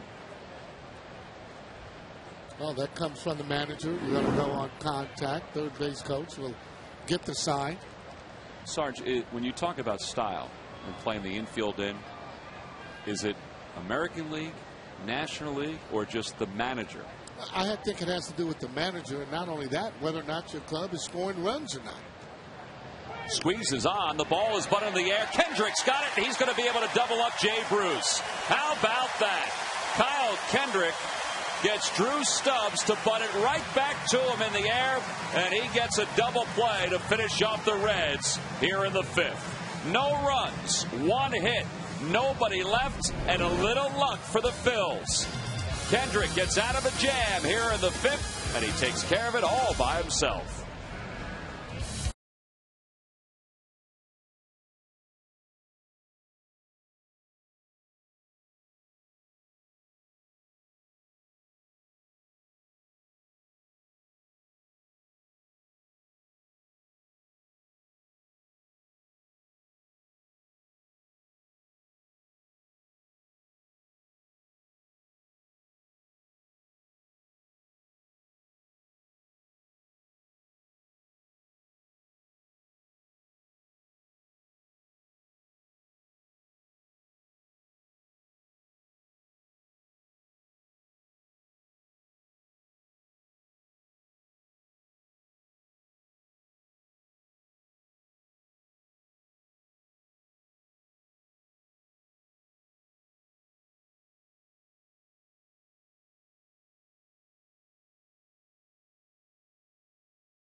Is talking to Jay Bruce about. Well, first of all, you're going to try and do it as it is a surprise, and it is. Everybody in the ballpark, he'll get that sign verbally. He'll tell him, hey, you're going on this pitch. The batter will give a sign just to let him know. A lot of times they won't even use a sign as he goes. Now, all he needs to do is just get it on the ground, even if it's butted right back to the pitcher. And you see how his bat was? You got to get the bat above the ball. His bat was below the ball. You get it below the ball, you get pop-ups. I thought it was interesting, too, that Mark Berry, the third base coach, his mouth didn't even move when he said, you know, whatever he said to Jay Bruce. And you said that most times it's just you're going. Yeah, yeah. Wilson Valdez leads off the fifth. You know, and they could have changed and have a code sign and just say red or mumble, you know, whatever signs that they have been using. But I don't think anybody in the ballpark at that time thought that Dusty was going to squeeze. Back toward the middle by Valdez. Cabrera casually behind the second base bag, throws him out. And Cueto's got the first out here in the 5th. Here's Dusty Baker with 1,363 wins during his Major League managerial career. You are very good friends with Johnny B. Baker. Did you ever think that he'd be this good of a manager? Or want to be a manager? Well, you know what? He was always a leader. And when we were coming up, I should say, in the minor leagues, he was in the reserves with the Marines, so he feels like he is a leader. Schneider pulls it to the right side, and Brandon Phillips makes the backhanded play. 2 outs. So, yes, the answer would be yes. Simply, he always used to pick Tom Lasorda's brains and wonder why he would do this or that. So he's 26th all-time in victories in Major League history. Some fairly impressive names that are just ahead of him, including Miller Huggins, who's 22nd. He was the manager of a lot of those great Yankee teams with Babe Ruth and Lou Gehrig. Kendrick struck out his first time up.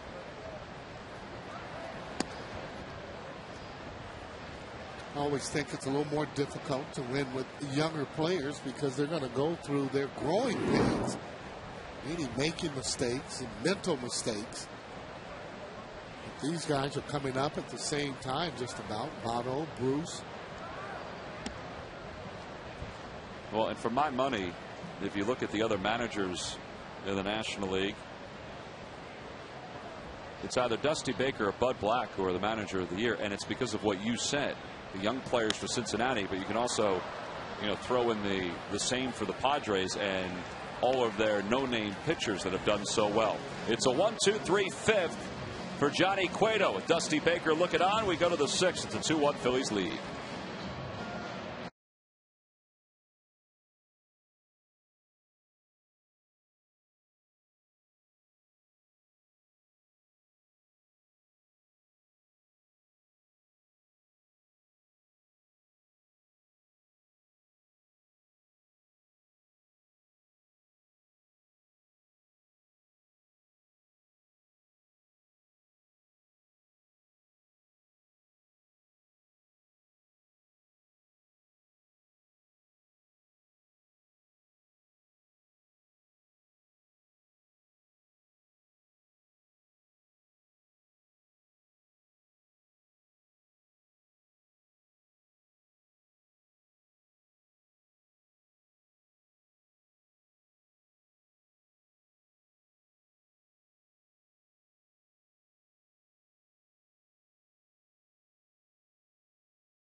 Howard returns for the second straight season and his 3rd overall at a very deep first base position. New as a Philly, but not as an all-star, Doc will make his 7th trip to the Midsummer Classic. 2nd in total player votes, Halladay makes his 3rd straight trip. And it's brought to you by Independence Blue Cross. We're here for you every step of the way. And a lot of the fans here in Philadelphia are the reason why guys like Chase Utley, year in and year out, get voted into the All-Star game. Chase not only deserves it because of his offensive numbers most years, but the fans are the ones who have voted him a starter. He not only has become a fan favorite here in Philadelphia, but I think you'd say the same about the rest of Major League Baseball, because you can do it on your fans' laurels, but you're going to need some help from some of the other fans around Major League Baseball. And these fans continue to come out in droves, one sellout after another here at this great ballpark, including tonight as they prepare for fireworks. And so far, so good for the Phillies. They lead it 2-1. They're hoping that Kyle Kendrick can continue what he's done tonight. He's pitched very well. And maybe get the offense rolling a little bit more as we go to the top of the 6th inning. It is great, Sarge, to see all the folks that just constantly are here at this ballpark. Oh boy. Well, they love the Phillies, and when they're winning, it's just icing on the cake, so to speak. And with the great players that they have. We got some Reds fans in the house tonight. A little warm for him, though. Corky Miller leads it off in the top of the 6th for Cincinnati. Kendrick was able to get Miller looking on strikes his first time up, so he's 0 for 1.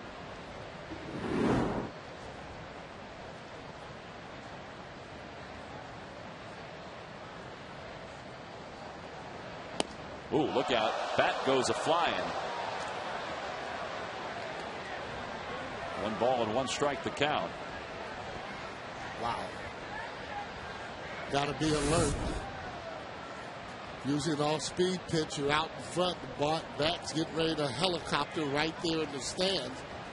Hits the gentleman right there in the red. Looks like with the red cap on. And another gentleman wants to come in and take the bat after it's hit someone.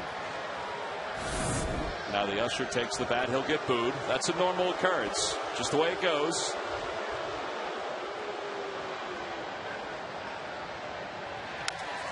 To right field. Jason Worth heading back. That one's over his head, and it's off the base of the wall. He got too close to the wall. And Miller's going to pull it to second with a leadoff double. Yeah, the usher goes down just to make sure that that batter doesn't want the ball, or the bat, I should say, that goes into the stands. The bat boy told him, no, just keep it. It's almost as if, see Jason going back. It was a little bit too close to the wall. He thought maybe he had a bead on it because it was so high. See exactly where it comes down at. Bounces by him, has a catcher running though, so only bases he's going to get is just 2.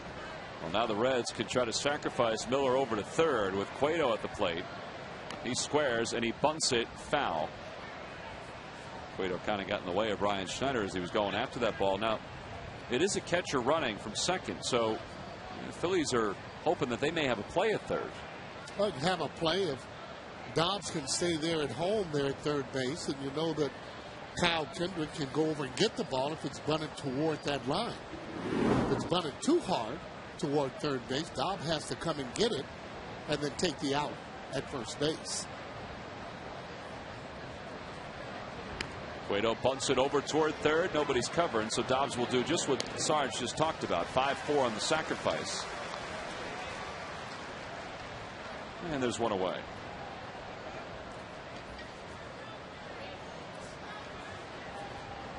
Johnny Cueto thinks he's running fast, but he really isn't. You know, he almost looks like he's falling apart, you know, or moonwalking from the front. I mean, he was going through all the motions as if he was sprinting, and his teammates are going to congratulate him on the sack, but they got to give him a hard time on that trot. Oh, boy. Well, there goes the high fives. Looked like he was race walking or something, Sarge. Well, like I said, you can be around this game a long time and not see things that we've seen in the game today. He's not even moving. I mean, it's almost as if he's have ran 10 miles. The infield is in with one out here in the 6th. I mean, he was definitely out of breath. I'm not sure if moving the way he moved was going to enable him to catch his breath, though. Holy cow.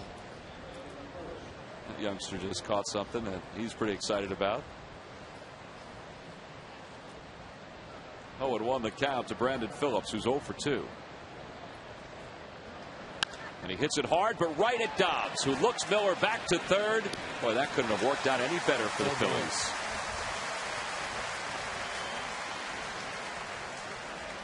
Now, last inning, Charlie Manuel chose to play the infield back. This inning, he plays the infield in. Is it a difference in just the inning and time of the game? Well, we talked with Charlie. He goes on hunches all the time. But it didn't matter. Even if he was back on that one that was hit so hard, if it's hit in the same place, he would have had a play at the plate.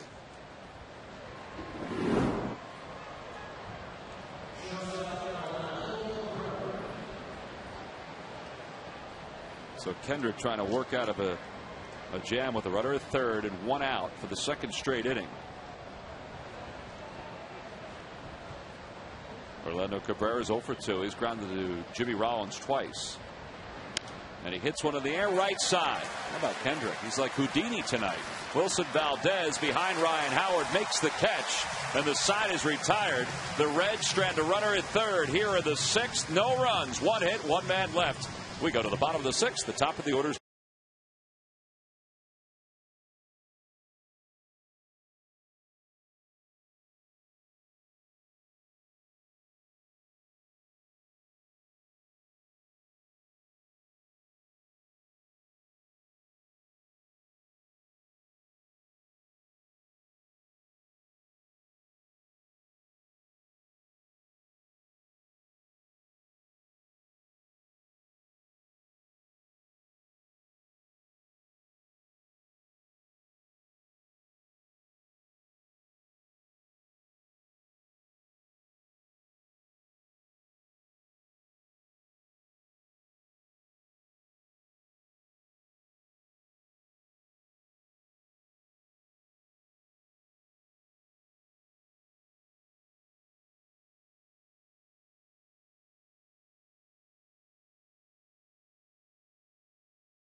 .com. Bottom of the sixth there at Citizens Bank Park. The 81st sellout in a row. Last time this ballpark was not sold out, it was a year ago against the Cincinnati Reds. It was the night that Johnny Cueto pitched and the Phillies sent him to an early shower. Tonight, with more than 45,000 on hand, the Phillies have sold out 81 consecutive games here at this great ballpark. And we begin the bottom of the sixth with the top of the order. Jimmy popped his short his first time out, or I should say popped to shallow center, and then walked and scored in the third.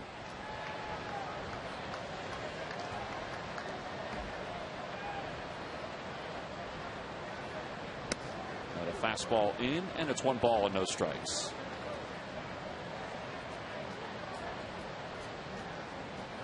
Scott Rowland is playing in on the grass at third. Now, they do that, Sarge, but Jimmy just doesn't bunt that often. Yeah, well, for the swinging bunts, because if he's playing back, and he doesn't hit a lot of balls hard to left field. He wants that pitch back. Good swing. Now he'll move back a little bit.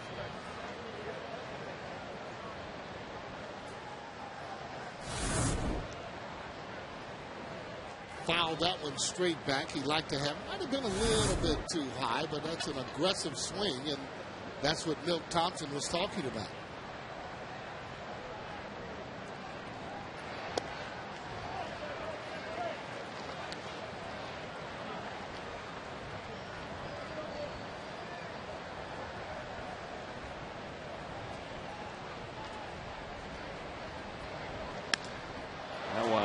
In the air to left center. Stubbs, who's got a lot of speed, gets to it very easily for the first out.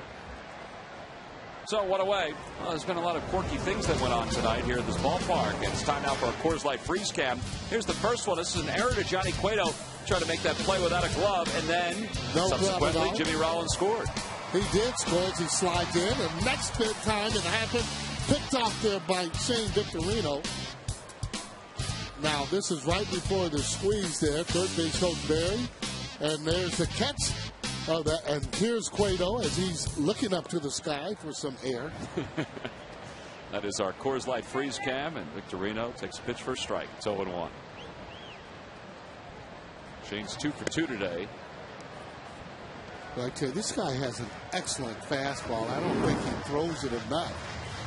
Not only that, it has a lot of movement on it. And that ball at 94, he'll throw that changeup about 80 or so. Same kind of movement. Very hard pitch to hit.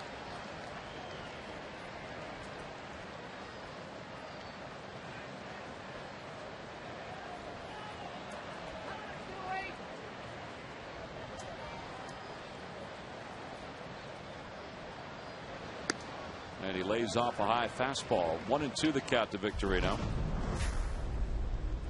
Well, Victorino, first inning, fastball, see you later, as he gets good wood on it.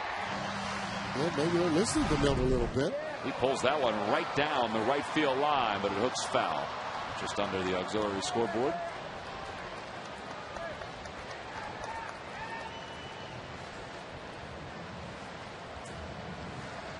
Phil's hitters tonight: Victorino and Ibanez, 3 for 4. The rest of the team 0 for 14.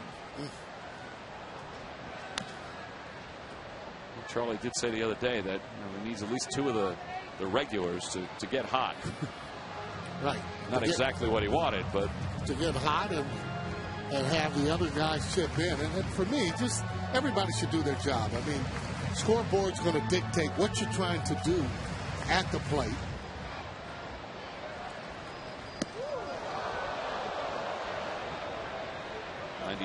And it's 2-2. Well, Charlie also talked yesterday at length, and I think he went over today in that meeting about getting their edge back. I mean, what does he mean by that, Sarge? Oh, I mean, their swagger.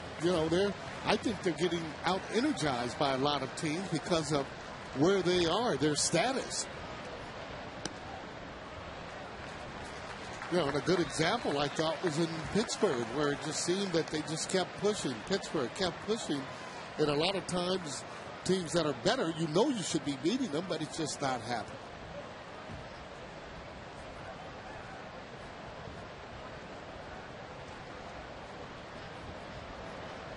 Ball 4, good at bat by Victorino. So he's aboard for the 3rd time, and it's a 1-out walk.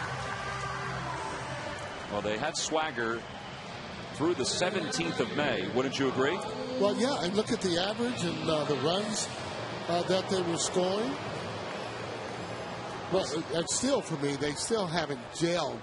Even there with that record, and they were hitting 280. We've seen this club. When they have those guys clicking on all cylinders, they're just tough to beat. They've been off and on, and they're basically not the consistency that you would wish that they would have. And hopefully before the season's over with, in this second half, normally when they get hot, maybe is when that will happen. Here's Raul Ibanez, and a throw over. Victorino's already been picked off 1 time. Well, Sarge, you played the game for a long time. You coached in the game. How do you get it back? How do you get that edge back? One day at a time. It's one at bat at a time. Not trying to do too much. Kind of take what the pitcher gives you.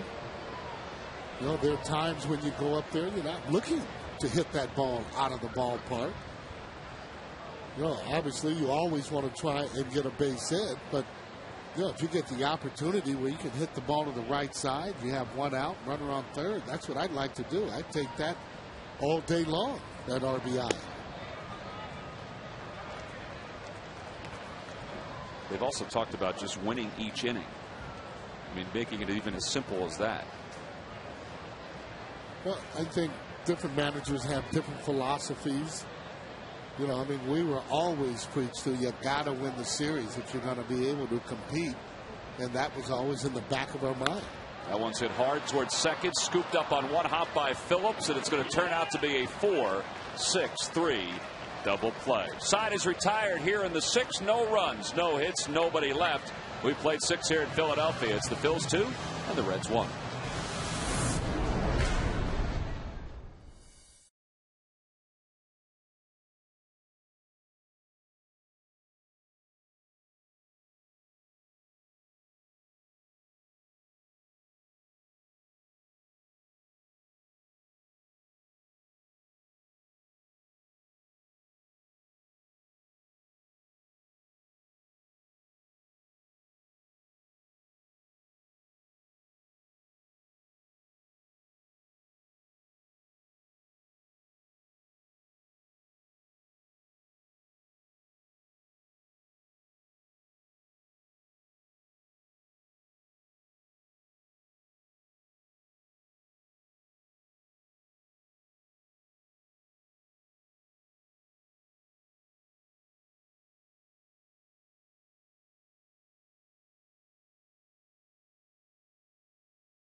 couple of home runs in this game, a couple of goofy plays, a couple of leadoff doubles that Kyle Kendrick kept from scoring for the Cincinnati Reds, and Phils have a 1-run lead as we go to the 7th inning. The home runs by Shane Victorino and Joey Votto here tonight. Votto and Kendrick, starters, still in the game, Tom. Yeah, the Phillies do have bullpen action behind Kyle Kendrick as he starts this 7th against Joey Votto, who is 1 for 2. J.C. Romero is the lefty and Contreras the right-hander. Now, the reason that Contreras is up here in the 7th is because the guy folding the towel in the background, Ryan Matson, off the DL and is available for the 8th inning tonight.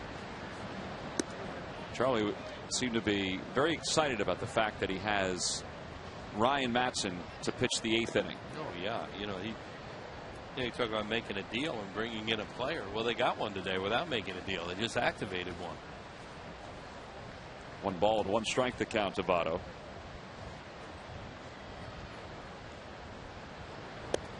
And a fastball for a strike. Charlie said about Ryan Matson, he said he's ready to go. I think he's ready. It helps a lot. He would have been pitching regularly in the 8th inning and even the 9th inning. And he said he learned a lesson. He said he thinks that the broken toe and the way he broke the toe, kicking the garbage can, shook him up. It'll make you appreciate what you have and what you don't have when you lose it for a while. Now, in this case, obviously he's still getting paid. But, you know, you're right. There's Kyle's breakdown. And, you know, look, only 5 pitches, 8 pitches in those 2 innings. But, you know, guys, they want to be out there and compete. On the outside corner, called strike 3, a cutter that came back. And Joey Votto doesn't think so. 1 away. Well, Votto was really up there opening up, trying to hit the ball to right center. You know, look at how he wants to pull. And, you know, John Hirschbeck's had a pretty big plate since the 1st inning tonight. He's more of a pitcher's umpire tonight, and he's expanding it a little bit. And when a hitter's looking to pull like that, and you can throw a backdoor cutter, breaking ball, you got a chance to get a call third. 1 away. Scott Rowland's 0 for 2. He's grounded out twice. And a strike on the outside corner. Rowland going to the All-Star game for the 6th time in his career. I think it's starting to wear off a little bit. You know, they're booing him tonight, but it just doesn't have the same venom. Time heals all, huh? Well, not all, but a little. I was going to say, depends on what he does for the rest of the series. Sure. And 2 outs as Rowland is retired. Hey, these lucky fans are tonight's Citizens 7, who will receive a prize pack courtesy of Citizens Bank. Citizens Bank with the most 7-day branches in the Philadelphia area. To find a branch near you, visit citizensbank.com. Here comes Charlie Emanuel. That might be it for Kyle Kendrick. Kyle looks somewhat surprised at seeing Charlie coming out of the dugout. He's thrown 73 pitches. Well, Bruce had an unbelievable swing at him last time. Almost hit the ball out of the ballpark. And so did the guy on deck, Nix. He came close to hitting a home run. So with 2 outs here and a 2-1 lead, and these left-handers, he's going to go bring a left-hander in. So Kendrick goes 6 2/3. He'll give the baseball to Charlie Emanuel. His night is done. This is an AT&T call to the bullpen. A nice reaction from the crowd for Kyle Kendrick. Back-to-back solid outings. Here at the top of the 7th, 2 outs. We've got a pitching change.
innings. J.C. Romero's loosening up on the hill.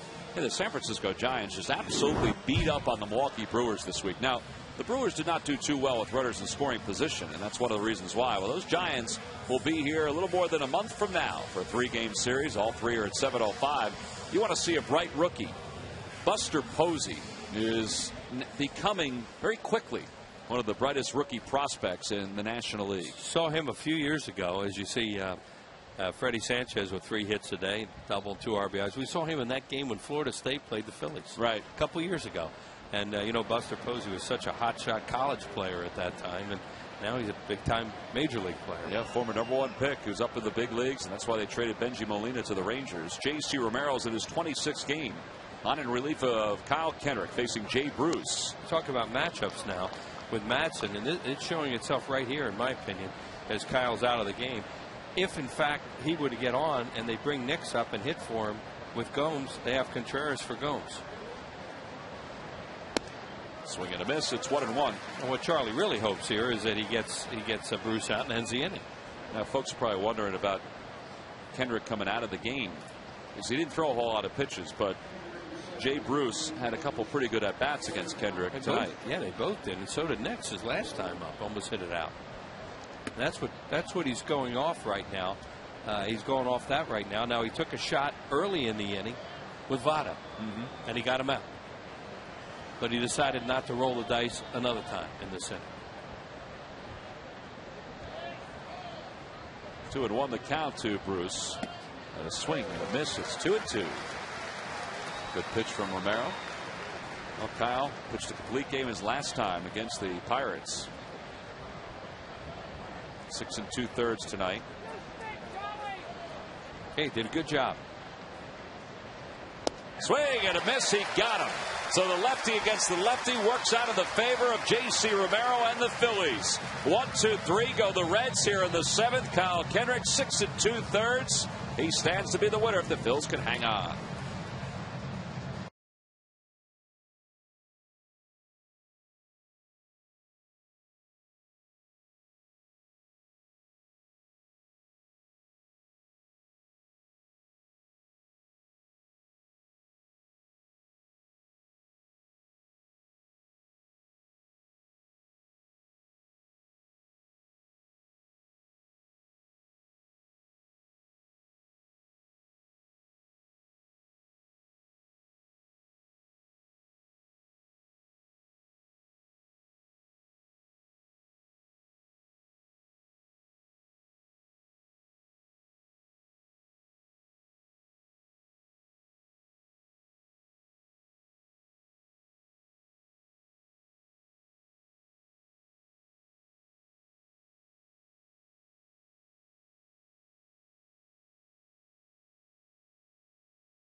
His answer. Wheels, here's the question again, in case you forgot. Name the only Philly and only Red to start an All-Star game as a rookie. You know, I don't think that's the right answer. How about Pete Rose and Richie Allen? Pete Rose and Richie Allen would be incorrect. Yeah, I thought so. How about Richie Ashburn? All right. And Frank Robinson. Okay. Well, not a bad guess, but those two guys, yeah. Log back on to Phillies.com to find out if you're the winner of a Phillies prize pack. Thanks for playing Dodge Stump. No, Whitey played in a lot of All-Star games back in an era when Duke Schneider and Willie Mays were around too, and that was a heck of a tribute to Richie to be able to do that, you know, with those guys. Ryan Howard leads it off against Johnny Cueto. I mean, Willie, Mickey, and the Duke. And Mickey was probably playing for the American League at that time. Did Whitey ever talk about that? The fact that those two guys were in the National League? You know, he did. He talked about that a lot. You know, you know what he used to be proud of is that he won 2 batting titles in the 50s against that competition. Stan Musial. Oh, yeah. Willie Mays. Ryan sends it the opposite way. Nix on the run, has room. Aaron, you know, all these guys that we're talking about. Frank Robinson. You know, that he would win 2 batting titles with those kind of players. He was very proud of that. Think about that. Think about all the production that those outfielders had, you know, during those years. Not that they don't have it now. It's certainly not the, you know, running the course that the outfielders ran back then. 50s, 60s, even 70s. Well, that era that you're talking about with the 50s and 60s, great players. Billy Bray and Justin Smith are the 2 relievers for the Reds as Jason Worth tries to bunt his way on. I thought that ball was fair. So did Miller did everything he could to prevent it from being a foul ball. He sure jumped on it and tried to smother it before it came back, but it had a lot of English. Looked like the way we wish we could hit our wedges on a green. Spin them back. He's pointed at it right now. Yeah. Oh, that thing was spinning like a top. He's twirling around counterclockwise.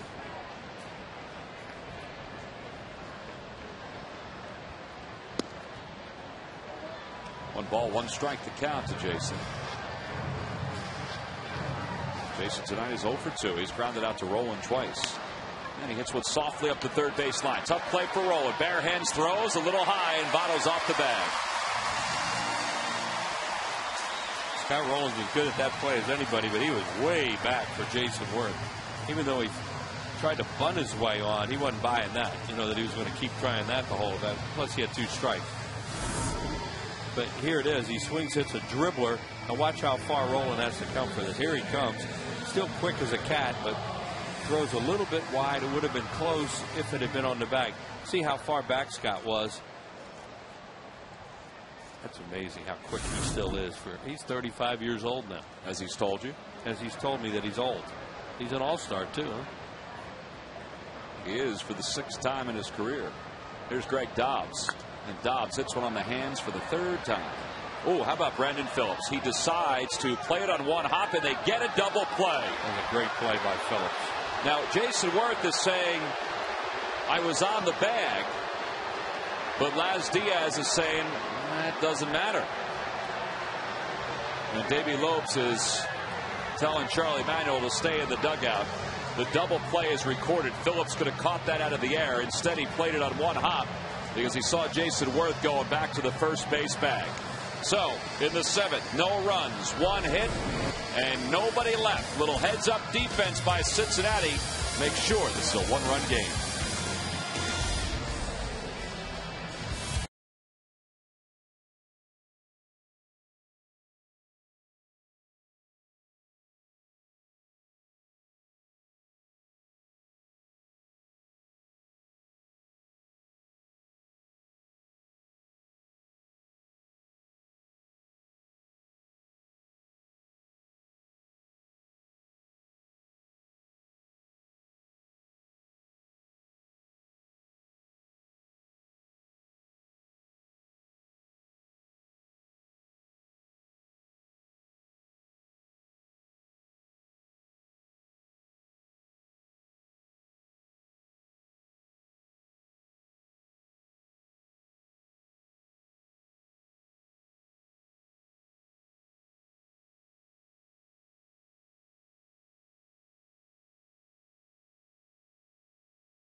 Southwest.com. Grab your bag.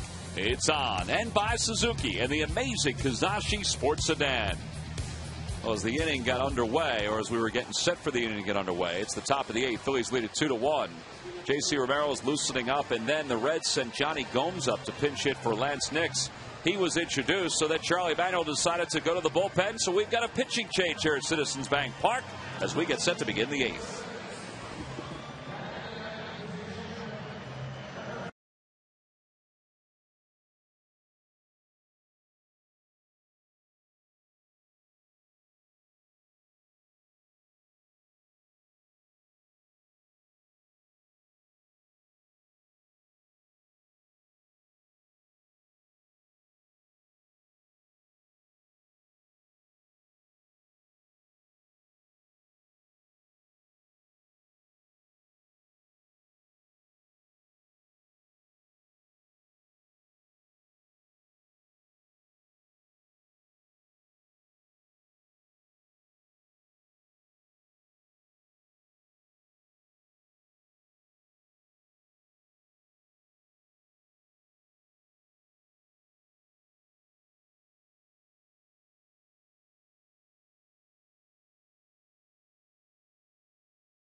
He's going to not catch on purpose. And, you know, he did a very good job of trapping it. Greg Dobbs thought probably it's a line drive. He didn't get out of the box because he got jammed, didn't get down the line in a hurry. And now Worth wanders off the bag. He could have gone back if he get back on the bag before the tag. It's his. Now, see, he gets jammed right there. And now all of a sudden he realizes what happened, but it's too late. He didn't run it out right away. And they get a double play. And that's just bad base running by the Phillies. Yeah. And Laz Diaz waited. He would have called Jason Worth safe if he had stayed on the bag, but because he had pulled off the bag with his foot, Votto was able to tag him, and the inning was over. So the force was Dobbs at first, and then the tag was when Jason went off the first base bag. Right. Now, Phillips, if he throws to second, then Worth is automatically out, and then Dobbs is safe at first, unless they relay and get the double play that way. But, and the other thing is the umpire, you know, the umpire has to rule on that play whether or not he intentionally dropped the ball. Well, he didn't drop it. He trapped it. Right. And in that case, they let it go as, okay, a good play all around for the Reds. Because you'll see, a little humpback liner like they drop it on purpose. They'll just call one out. They'll call the batter out, and the runner stays at first. That's a judgment call. So it's 2-1 Phils here at the top of the 8th, and Ryan Matson back on the Phils roster after being on the disabled list for a couple months because of a broken toe. His 10th game overall, 1-0, 4 saves, an earned run average of 7. His last appearance was on April 28th against the San Francisco Giants, facing pinch hitter Johnny Gomes to start the 8th. Two teams have combined for 7 hits tonight. And Gomes, a swing, miss, and a changeup, one away. Welcome back. So that Charlie was excited to get Ryan back because it helped shore up a big spot in his bullpen. Right, and you know, he likes to use him in the 8th inning. Now, you mentioned last inning, if Nix had gotten on, or if Bruce had gotten on, he was going to use Contreras if they'd have used Gomes, because it was still the 7th. But in this case, they got through the 7th. He wants to use him in the 8th, and he starts the inning with him. Drew Stubbs, the batter, with 1 out, and Stubbs lines one to center, and that's a base hit. So he's aboard with 1 away here in the 8th. And Corky Miller is due up. Tuesday, July 27th. Getting toward the end of July, the Phils and the Arizona Diamondbacks will kick off a 3-game set here at the ballpark. That Thursday game is 1980s retro night at the ballpark. Get your tickets for the 3-game series against Kirk Gibson's Arizona Diamondbacks at Phillies.com. These guys are right-handed off the bench tonight because they use a left-handed hitting lineup against Kyle Kendrick. And now, if they want to use a pinch hitter, it's got to be a right-handed hitter.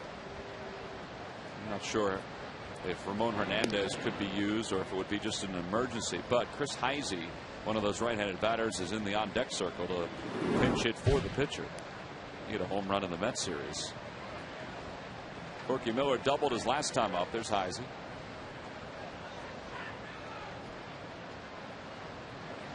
Bench has done a good job for them this year. A lot of pinch hit homers. And the Reds have been a tremendous come-from-behind team.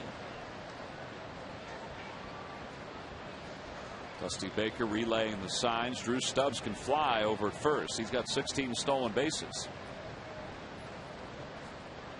Madsen can hold runners on, but if you run on his changeup, obviously that's a good pitch to steal on.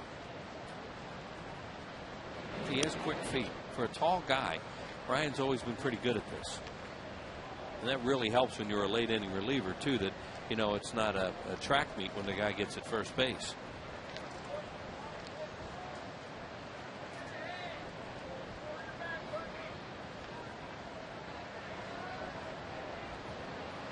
Swing and a miss, and it's 1 ball and 1 strike. He's got a good changeup tonight. He got the pitch. It looked like a cutter that he threw to Stubbs, and that's his 3rd best pitch. That is a changeup and a good one. Fastball, changeup, cutter, and then probably curveball would be number 4. Which he was throwing earlier this year. Right, he was throwing quite a few of them earlier this year before he got hurt.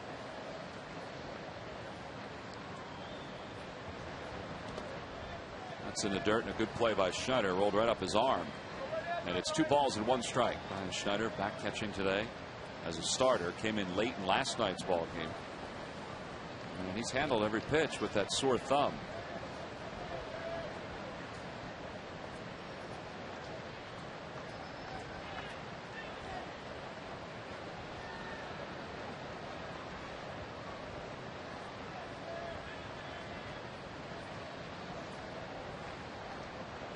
Runner goes, pitches hit the opposite way, right past Ryan Howard. Stubbs didn't realize it. They deked him, and he'll stop at second. He's caught a break on that. They're playing hit and run. As you said, he didn't know where the ball was. He got deked a little bit. He couldn't pick up third base coach in time, and they don't get the first and third out of it that they should have.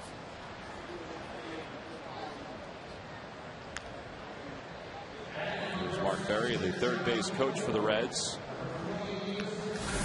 They're playing hit and run here, and Miller does a great job. Ryan Howard can't come up with it, but you can't see what's going on around second base. But they did a pretty good job with him there. Jason Worth comes up with it, and all he has to do is toss it back. Phillies play the infield at double play depth with Heisey at the plate, and he takes a pitch for a strike on the outside corner. No balls and 1 strike. Heisey in his rookie year, hitting .286. He has 5 home runs, including 3 as a pinch hitter.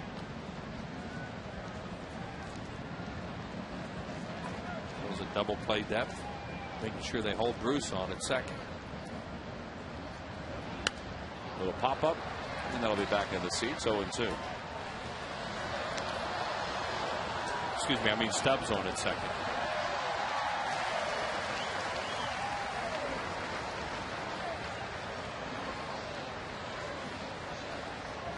Heisey is tied with Ross Glow to the Phillies with those 3 pinch hit home runs, most in the National League. Well, Madsen has him buried right now. You can go a few different ways with it. No balls, 2 strikes. Swing and a miss. He got him on the change. Second strikeout for Madsen. 2 outs, and back to the top of the order. 7 strikeouts for the Phil staff tonight. There's a change-up grip, and that is a good one. That thing disappeared on Heisey. So he's retired for the second out. Here's Phillips. 0 for 3. Couple ground outs to the left side and a fly out to Victorino in center.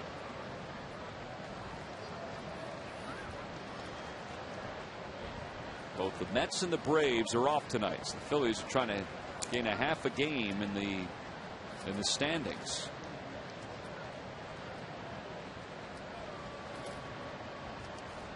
Yeah, both of the teams have played more games than the Phillies, so this is one that they have in hand.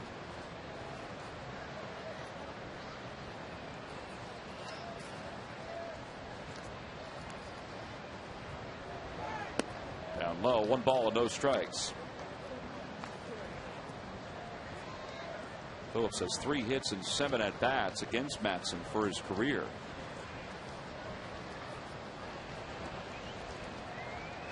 Really fast runner at second base.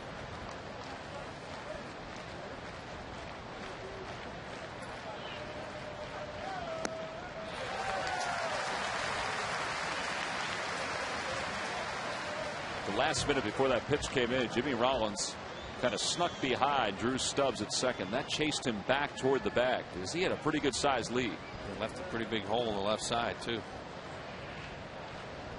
1-1 the count to Phillips. See Stubbs taking that walking lead off the bag. On the outside corner, it's been a strike all night, and it's 1-2.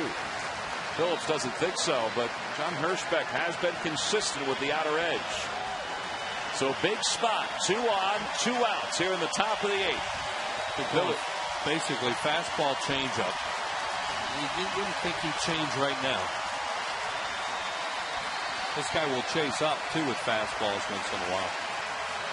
The runners lead off. The pitch. He swung on and missed it. It goes past Schneider. It's rolling back behind home plate. Stubbs is coming home. Nobody's covering. And the Reds have just tied it up. How about that? Well, there's some bad plays here tonight. You know, just on both sides. Now Madsen sees that it's back there. He thinks he's got a shot to come and get it, but it died behind there. And you know, Madsen's got to stay at the plate, or one of them has to stay there. And great base running. I mentioned how fast Stubbs hit. Here it is, a changeup. He strikes him out. Kind of pancake that one. Now Schneider can't find it. Now he goes for it, but Madsen is already, you can't see him, but he's already back at the wall. Nobody's there. There it is. Now you get a good look at it. Now watch what Madsen does. See, he's pointing. Now he comes for it, but Schneider doesn't know he's coming for it, and they leave home plate unattended. Let that stuff happen. So a strikeout, I assume a wild pitch. That's what they score it, and it's a 2-2 game. And here's Orlando Cabrera with runners on first and second.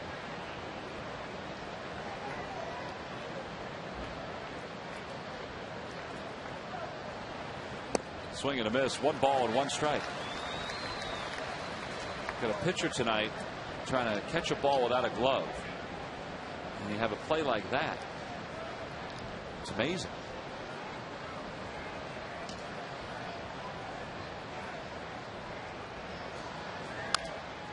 One and 2 the count now to Cabrera.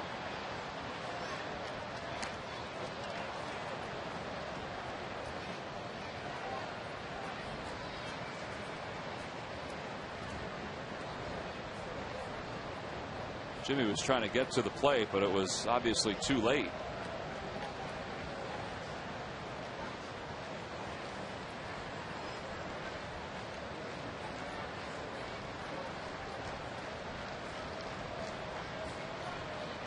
The count is 1-2 to Cabrera. Now time is called.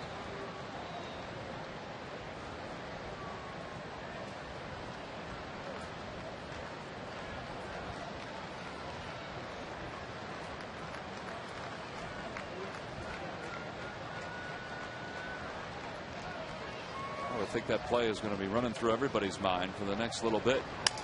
Broke his bat. Roller towards second. Valdez has got it, and the side is retired. But the Reds tie it up on a crazy play where nobody covered home on a wild pitch to get Brandon Phillips on strikes. We go to the bottom of the 8th inning here in Philadelphia. It's a 2-2 game.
He'll stay in the ball game and play left. Nick Massett is the new pitcher for the Reds, so that means that Massett will bat in the 6th spot in the lineup for Cincinnati. 43rd game for the right-hander, 3-3, an ERA of 5.35. And he's on to face the bottom of the Phillies order. It's Valdez, Schneider, and Kendrick, or excuse me, in the pitcher spot. In between innings, Ryan Matson had a couple of conversations. The first one was with Rich Doobie. The second one was with Brian Schneider, talking about that strikeout and wild pitch that led to these tying runs, scoring from seconds. Well, there's so many things that went wrong with that. And of course, it began, we mentioned, when Brian kind of pancaked that thing, he backhanded it instead of blocking it. And he knows with that ball in the dirt, you know, the idea is to make sure you block it with 2 strikes. And it just, you know, all kinds of things went wrong. Valdez shows bunt and takes the first pitch high. It's 1-0. Well, now the Phillies tied at 2 here in the bottom of the 8th inning, looking for a little late game heroics. Rolen is in at third and over toward the line. Votto is halfway, but he's not in that far. That ball is hit toward the gap in right center. It splits the gap and rolls to the wall. Valdez might think about 3. He's on his way around second, heading to third. He's there sliding. That ball just took off. Yeah, it did, and they had a long way to go for it, and then it died. It looked like it hit the curb out there, or that area right under the scoreboard, and instead of it kicking back, it just stayed there. And they had to go in and somebody had to go in and get it. I think it was Votto Bruce had to go in and get it. Well, that play was goofy too, because then it got away. Well, here we go. Fastball. Wilson drives it in the gap. Now watch what happens to it. See, it goes right there. Oh, it hit his foot. That's what it did. Saw it die out there, and I wondered why, and it hit his foot. Now it gets away from Cabrera, and Rolen does a great job of backing it up. Here's Wilson. He has the play in front of him. You don't need a coach for that. And here he comes to third. Now he slides, and at this point, the ball has gotten away, but it's too late. He's there with nobody out, so you just stay there, because Scott Rolen was on it pretty fast. So the go-ahead run is 90 feet away. Brian Price, the pitching coach, out to talk to Nick Massett. Corky Miller out there as well. The conversation is broken up.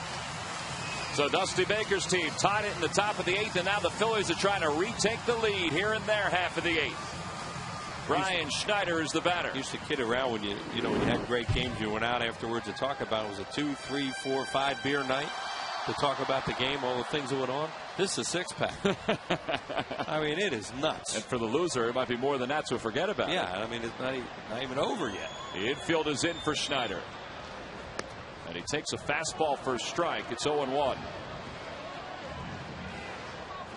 Brian tonight is 0 for 2. He has struck out. He's grounded out. Phils will take a fly ball.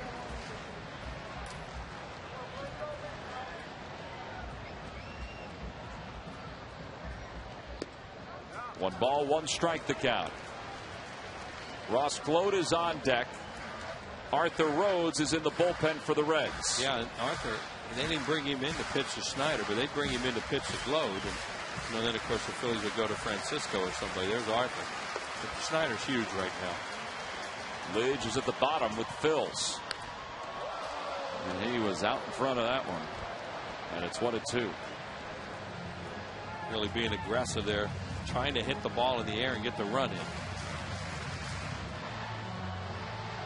Valdez is on third. It just seems like the last 6 or 7 weeks, the Phillies just have not had a lot of success in this kind of spot. Yeah, see if they can break that here. One of the reasons why they're having a tough year. 1-2 the count to Schneider.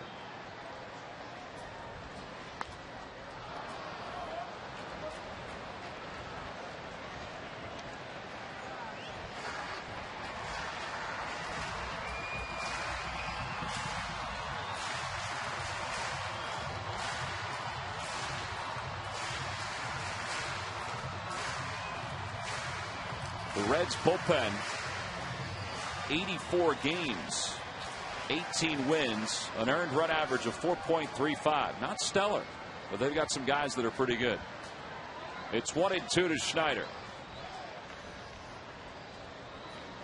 And a swing and a miss. He's down on strikes. A curveball from Massett. And Ross Gload will be introduced. Yeah, it's a good breaking ball that he throws here with 2 strikes and chases it. He gets the strikeout he wanted. Well, Ross Gload has been introduced. Dusty Baker hasn't moved from the dugout just yet.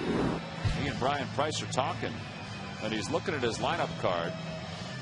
Corky Miller and Orlando Cabrera went out to the mound. They may have just been buying some time. Yeah, because you get Arthur Rhodes is up for right now to make the Phillies make the next move. Dusty's at the bottom of the dugout stairs, and here he comes. It was all a ploy just to give Arthur Rhodes some time. He hasn't made the call just yet. Well, you would imagine that the left-hander's coming in to face the Phillies' left-handed pinch hitter. And Ben Francisco's already out in the on-deck circle for the Phillies.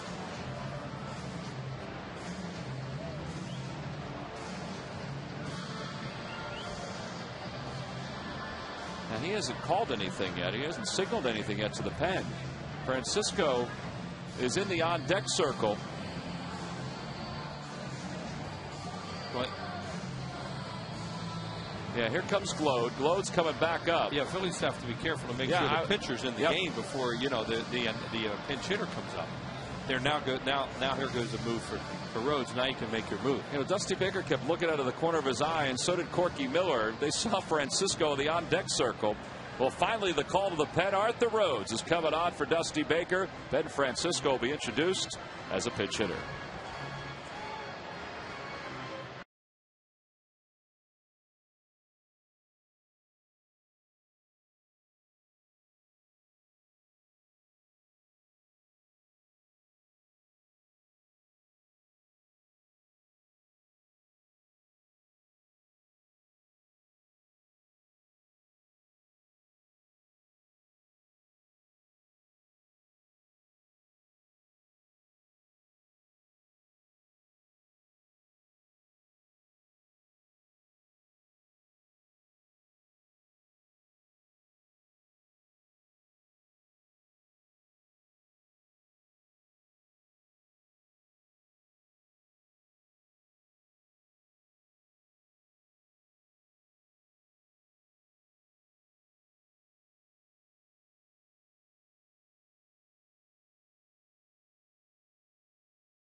Exclusive reaction from around the sports world to LeBron's announcement that he'll join the Miami Heat next year. Plus, we're with the Flyers prospects in Stone Harbor, New Jersey, as they trade the ice for the beach for the trial on the Isle. Get all the news Philly fans need to know on Toyota Sports Night after the ball game on Comcast Sportsnet.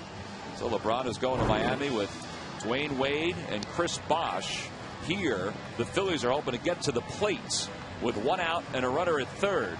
And Arthur Rhodes, who is the 4th oldest All-Star in Major League Baseball history, to make, or 3rd oldest, excuse me, to make his first All-Star appearance. This is his 39th game, 3-2, an ERA of 1.06. At 40 years, 262 days, he's just 30 days older than Jamie Moyer was back in 03 with the Seattle Mariners, and he has been really good for Dusty Baker this year. Yeah, he gave up a run like his first or second time out, and then he hadn't given up anything until the Phillies got him and wound up beating him last week in Cincinnati. Came back in the next game to shut the Phillies out. Well, here the Phillies had announced Ross Gload as a pinch hitter. Now it's Ben Francisco with Wilson Valdez at third. A leadoff triple for Valdez and then a strikeout for Brian Schneider. And the Phillies are trying to get that run home from third with the infield in. And man, Votto is way off the line at first.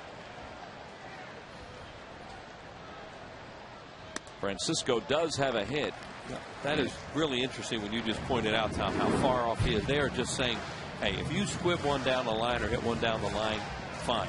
But we're going to take the hole away on a right-handed batter. Look at that. Swing and a miss. 1 ball and 1 strike to Francisco, who has 1 hit against Arthur Hakeem in that series in Cincinnati. And it came in the 10th inning when the Phillies scored the 3 runs to win their only game in Cincy.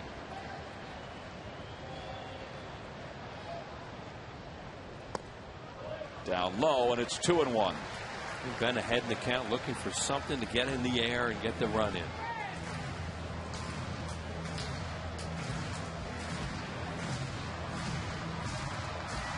Arthur Rose with the Tommy John surgery a few years ago, and as Tom mentioned, an all-star. Yeah, the oldest ever all-star was Satchel Paige at 46 years and a day. Outside, 3-1 to Francisco. Now you got to cut the plate in half. And you have 2 pitches to play with. See what Arthur did with the Phillies. I mean, he struggled. Well, you know, he was hurt. Yep. And he couldn't throw strikes. He was trying to fool him. Ball 4, 1st and 3rd with 1 out, and they'll have the responsibility of getting the go-ahead run home to the top of the order. Now they have to make a decision whether to keep the infield in, go halfway, or play for double play. There's a tremendous at bat by Ben there. Did not go after that stuff out of the strike zone. And they're asking in the dugout right now. You see the Reds infielders, what do you want us to do? Chris Spire, who's been aligning the defense all night, is trying to get it set now for Dusty Baker. They'll play the infield at double play depth. With 1 out, Jimmy's 0 for 1 in his career against Rhodes. In the air down the left field line. That'll hook foul. He guessed right, but guessed a little too early. Yeah, just a little too quick. Could be trying to hit that baby in the air, and he almost hit a 3-run homer.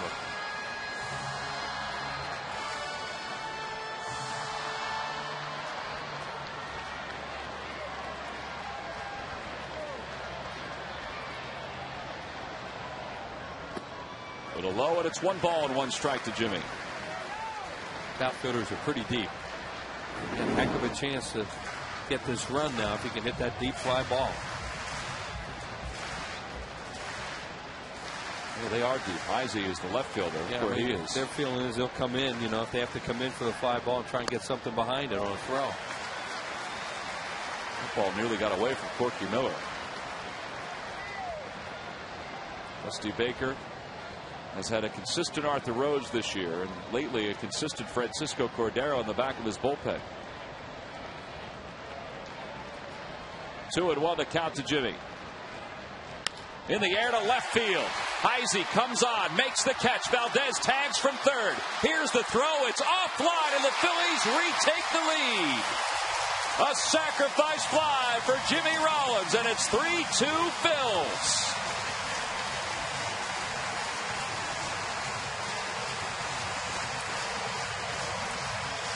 Heisey just coming into the game after he pinch hit as a left fielder, and that's exactly what they wanted. So I was talking about, they hoped they could get something with an outfielder coming in on a play and then get something behind the throw, but that thing was offline. The minute he let it go, you could see it tailing. Jimmy crushes this thing, but now Heisey got a good jump as he's coming in. See right there, and now his throw starts to tail immediately with no chance. So 3-2 Phils, and here's Victorino. He's been on base 3 times tonight. In the dirt, blocked by Miller. I have to admit, Wheels, as that ball was going to left, and as he was coming in, I'm thinking, oh, no. Sure. He's going to get a really good running start on that throw to the plate. It was exactly what they hoped they could get. You know, as an outfielder coming forward with momentum in an area where you had a chance to throw him out. Throw was wide, and Wilson Valdez, he can run a little bit. You know, he winds up with a triple in this inning, and then Sam sends him there.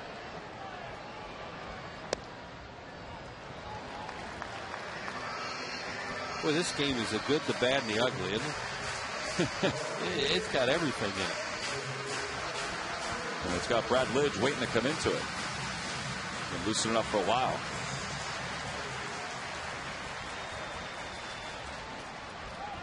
Francisco goes. The pitch is taken low. Miller's throw offline. Ben nearly slid past the bag, but he hooks it and stays on it. And he's in scoring position. Yeah, that's a nice job stealing the base, because even though that throw got away from Corky Miller, Arthur Rhodes did a really good job of backing it up to the point where Francisco, you'd think, well, maybe he should have been at second. Well, he decided he couldn't go. But now he is there. So if he should have been there, now he is.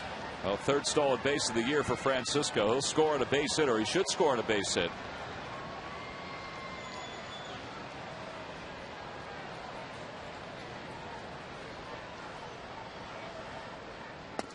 And Shane looked like he was taken all the way. Now Shane this year has been a much better hitter, right-handed than left-handed. He's kind of laughing about that because Rhodes just threw him a 3-0 breaking ball. And the reason he did that is because he has a left-handed hitter on deck. So he wasn't going to give in on 3-0 with in case Shane had a 3-0 green light. He would rather take his chances on Ibanez.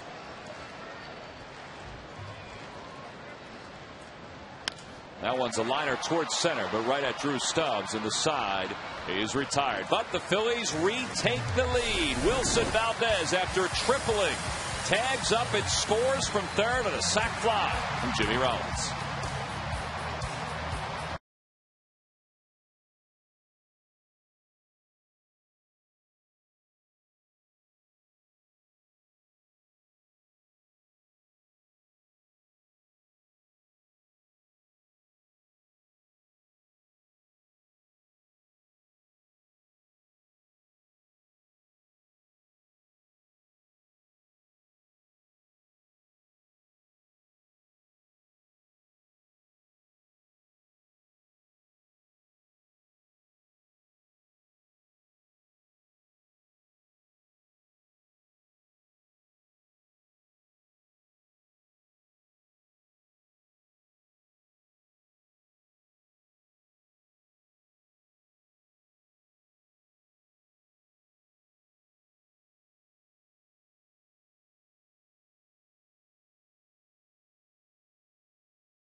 To a great cause at the same time. Phillies Charities introduces an easy new fundraising program.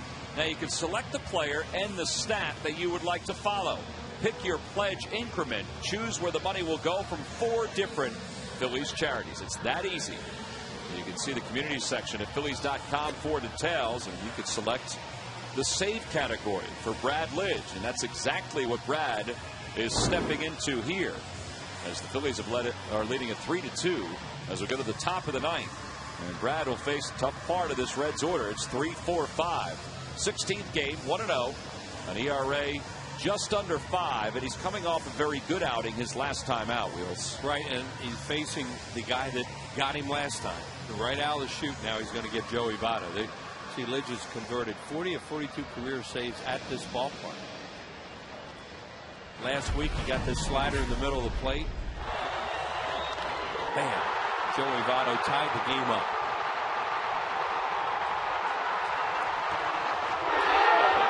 Bradley Phillips was over at third on that homer.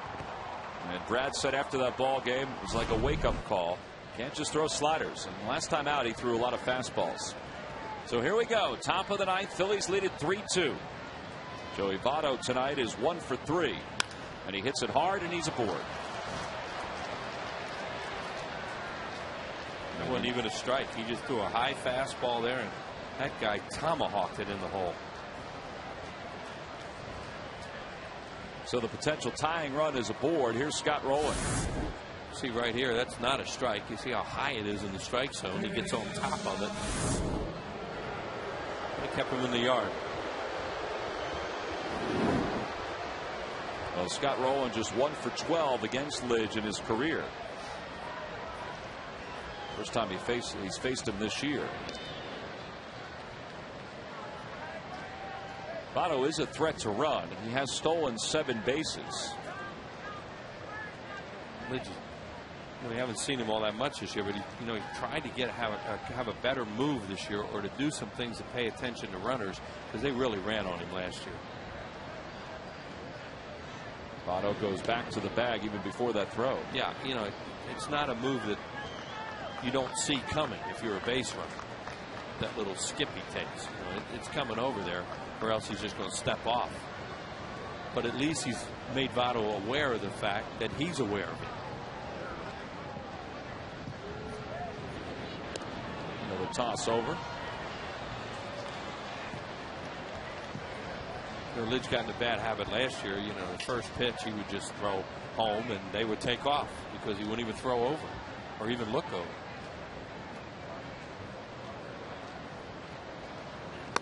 Fastball upstairs. It's 1-0 to Rowland. Brad has been on the disabled list 2 different times this season, including to start the year.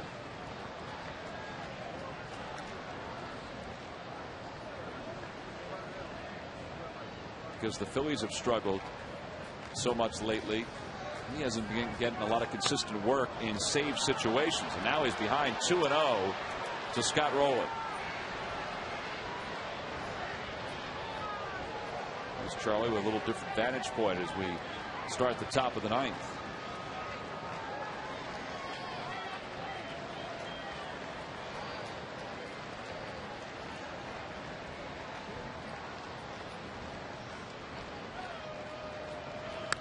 Pop up.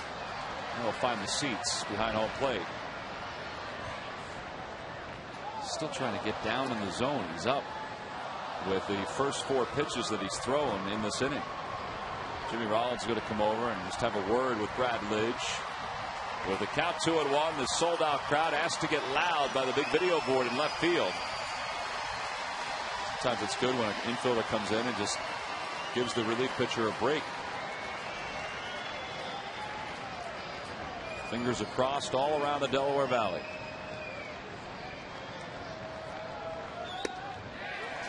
He checked his swing. It looked like he went. Let's appeal. No. Oh boy. Laz Diaz says that Scott held his swing. And it's 3-1. Looked like he went. He did. Well, he held it. Yeah. Somehow held that up. Good call by Laz Diaz.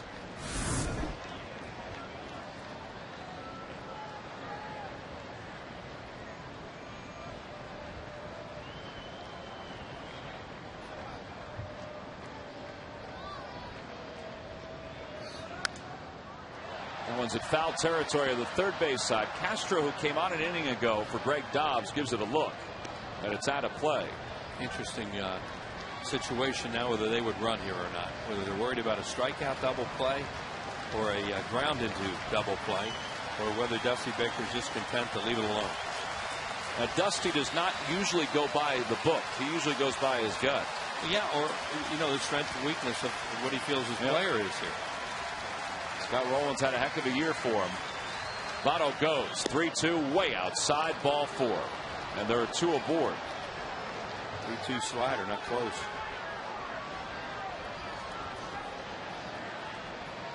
Rich Doobie's going to come out to the mound to talk to Brad Lidge.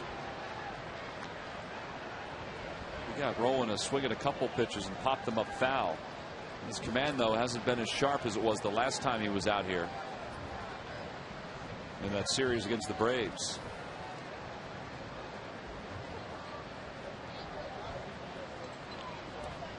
What are they going over here, Wheels? Got 2 on, nobody out. You're not going to bunt here, right? Because they're all right-handed. You have Bruce up now, who's a left-handed hitter, so you certainly wouldn't bunt. Castro's down there, or Miguel Cairo, isn't it? Yeah, to pinch hit, who obviously is right-handed, like they all are off the bench. So.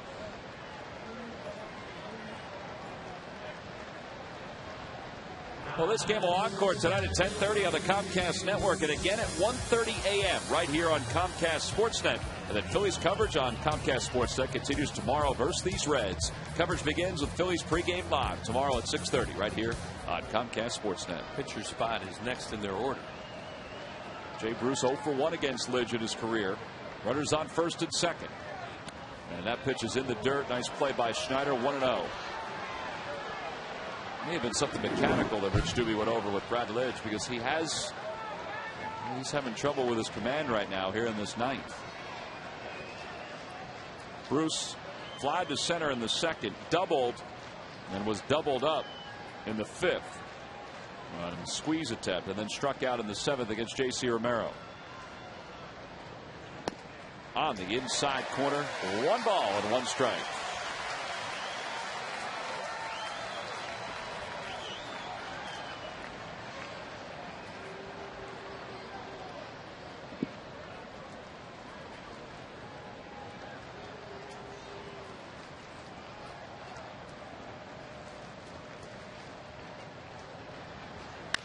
Towards second base, could be 2. Valdez to Jimmy for 1. Over to first. Hang on the bag, Ryan. A 4-6-3 double play. Votto goes to third. Well, that guy came in high at second. Roland came in a little bit high, and Jimmy really had to throw it over him, and that throw was high. Good job by Ryan Howard, too, and a big double play. Watch right here. See Roland come in high? And he did that on purpose. And then he's going to try and blow him up at the last minute.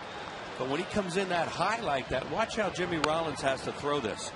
Right there, there's a good flip, and now he's got to adjust and flip it over his head like that. And you saw the ball take off, and that's because Roland went in so high. And he still hit his hand on the bag as he went past Jimmy. Oh, yeah, he was fine as far as that part of it. But that was a really good idea, try and go in. He's not worried about getting hit right between the eyes either. And infielders hate that. A big guy like that comes in that high in that spot. Well, now Cairo, who has 2 hits and 5 at-bats against Lidge for his career.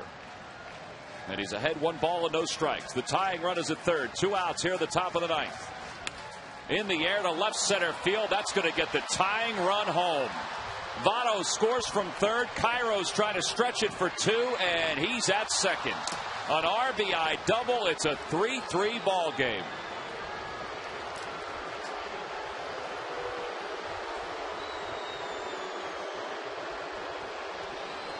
Wow. I think he had a heck of a chance right there to get out of this, getting Bruce to hit in that double play, and Miguel Cairo. That's why these guys are where they are right now, because everybody's helping out. Cairo gets that thing out over the plate and hits it in a perfect spot in the gap in left center. The Reds have 27 come-from-behind victories this year. They've tied it at 3 in the ninth. And Drew Stubbs, who is 1 for 3, down to their last out. Stubbs scored what was then the tying run in the 8th, and that's how it feels.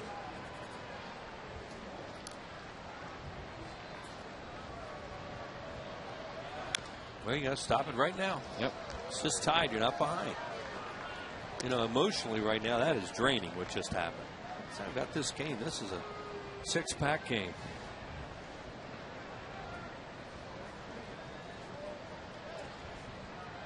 There have been so many things happen in this game that you can talk about later.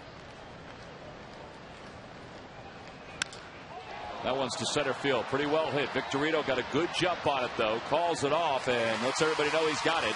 He makes the catch at the side. Is retired. But Miguel Cairo's RBI double ties this ball game up at 3. We go to the bottom of the ninth with Raul Ibanez set to lead it off.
Reds tied this ball game up in the top of the ninth. And the Phillies will send 3, 4, and 5 to the plate, and Brad Lidge will look on. Brad has blown 3 saves in his last 4 opportunities. He hasn't blown many in his career here at Citizens Bank Park, just his 3rd. But he just gave the Reds the ball game, or gave the game back to the Reds for the time being. It's 3-3, and Bill Bray, the new pitcher for the Reds, 5th game since being called off his rehab assignment. A 4.50 earned run average. And he's on because of Ibanez and Howard. Jason Worth is due up 3rd, and there's a right-hander loosening up. It's Justin Smith, or excuse me, it's Logan Andrusik, who's now up and throwing for the Reds. 7-1 game in Cincinnati, the first game of that series. Bray came in, got the 2 hitters out in the 9th inning. They were just bringing him back that night. Then a base hit, and Ibanez hit a 2-run home run off him. Raul was 1 for 2 with that homer against him. And he takes a fastball for a strike.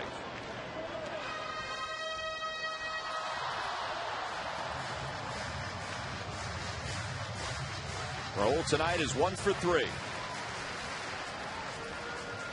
Swing and a miss, and it's 0-2.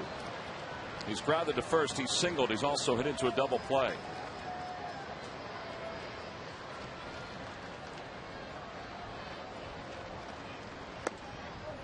So what Miller did there, intentionally put the glove up in the air, and they tried to get him to chase up after pitches away.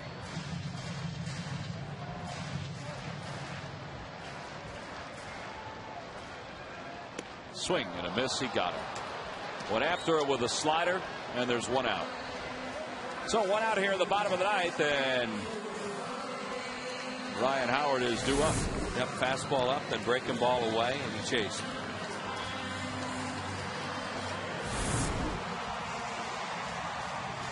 Ryan is 0 for 6 against Billy Bray with 3 strikeouts. 0 for 3 tonight. Bray used to be with Washington, and that's where the guys got their at bats off him before he wound up with Cincinnati.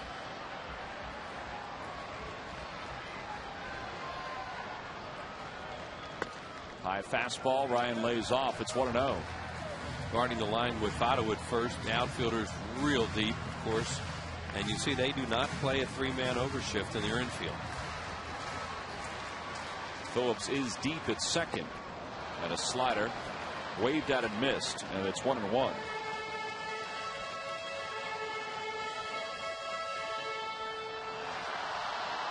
See where Brandon Phillips is standing.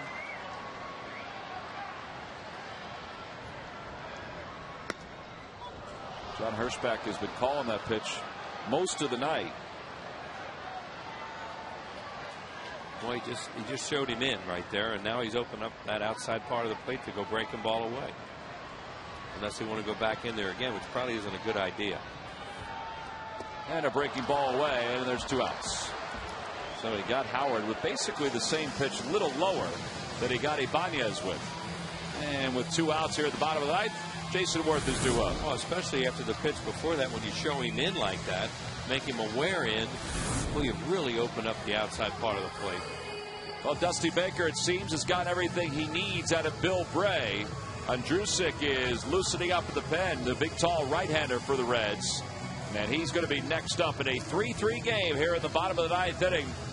It's a tie ball game between the Reds and the Phils. We've got another pitching change. We'll be back after this.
Ball game. You can get highlights and a recap of this game between the Phils and the Reds. And we've got exclusive reaction from around the sports world to LeBron's announcement that he'll join the Miami Heat with Chris Bosh and Dwayne Wade next year. Plus, we're with the Flyers prospects in Stone Harbor as they trade the ice for the beach for the trial on the Isle. Get all the news Philly fans need to know on Toyota Sports Night after the game on Comcast Sportsnet. Logan Ondrusek, his 25th game for the Reds, a 4.76 ERA. His numbers are better against lefties than righties, but it's a right-hander who he'll face. And a guy that he's never faced before in Jason Worth. Jason tonight, 1 for 3. He reached out an infield single, swing and bunt. His last time up. Charlie Manuel talked last night about getting the edge back. Well, winning a ball game like this would certainly help in getting the edge back. Yeah, certainly with all the mistakes they've made. I mean, it'd be like an escape if they could pull this game out. 2-0 the count to Worth. And it's 2 balls and 1 strike.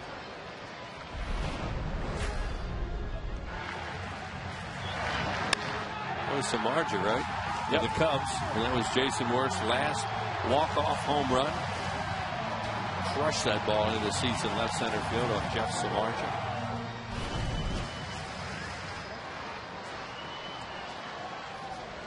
Swing and a miss, and it's 2 balls and 2 strikes. Well, he may have got a piece of it because he got a piece of Corky Miller, too. So it's even 2-2. Ondrusek has retired 19 consecutive batters since being recalled from the minor leagues. He's been up and down with the Reds a couple of times. He has an earned run average of 1.23.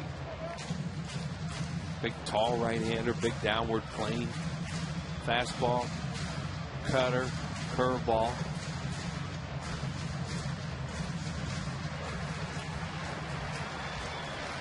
Nearly 6 feet 7 inches, and he's got the count even. 2 balls and 2 strikes.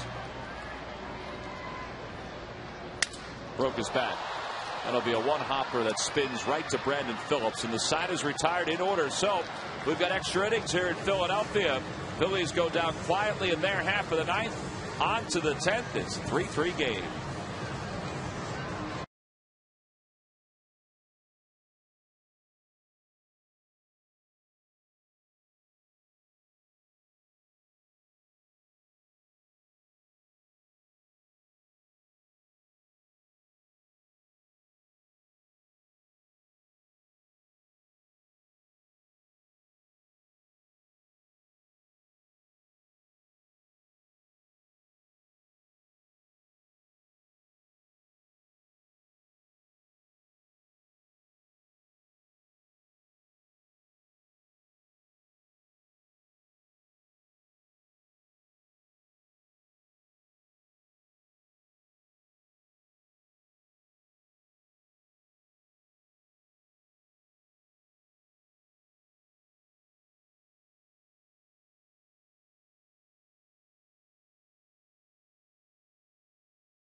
Far in 8 games, the Phillies are 3-5 in extra inning games. Meanwhile, the Reds 7-3.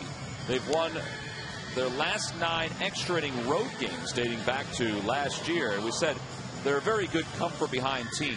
Phillies were last year, which is why they were so successful, particularly in the second half of the year. Well, that 7-3 in extra innings will help you get into first place, that's for sure. Yeah, and it certainly has for the Reds. Yeah, the Reds are in first place and have their largest lead in first place since 2002. Last won the division in '95. And now Jose Contreras will take over for the Phillies. 33rd game for Jose. 3-3, an earned run average of just over 3. Now things have not gone particularly well for Jose lately, although he did work out of a jam in his last outing. And he is on to face Corky Miller, then Chris Heisey, and the top of the order for the Reds.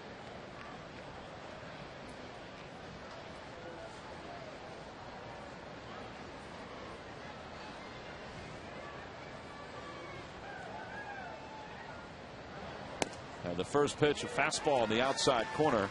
0-1 the count. They're going to go with Andrusik now, unless the Reds were to score or to kick up a threat, and then they'll get Cordero up in the bullpen, their closer. Right now it's quiet out there for the Reds.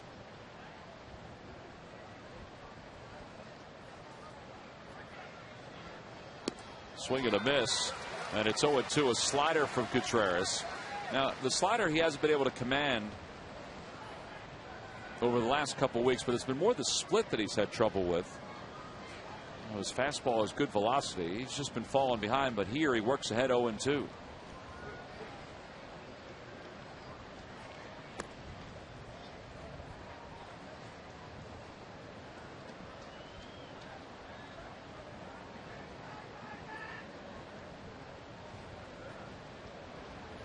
Phillies have 3 pitchers left in their pen, including Nelson Figueroa, who did pitch last night and pitched effectively for a couple innings. The count is 1-2 to Corky Miller. And it's 2 balls and 2 strikes. A lot of breaking balls. Corky Miller, and you know, he's a guy, you know, you might be able to get him out with fastball.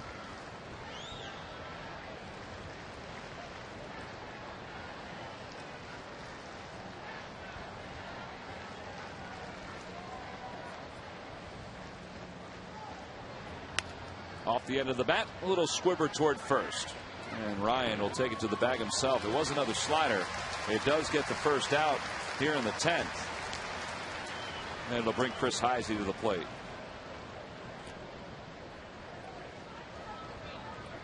Think about Contreras' fastball, too. It's still, even at his age, it's still really good. I mean, it's got a lot of life on it. Heisey struck out his only other time up tonight. That was against Ryan Matson. Ryan struck out 3 in the 8th, but needed a 4th out to get through the inning. And Heisey bunts and bunts it foul. Not high enough for Schneider to get under it.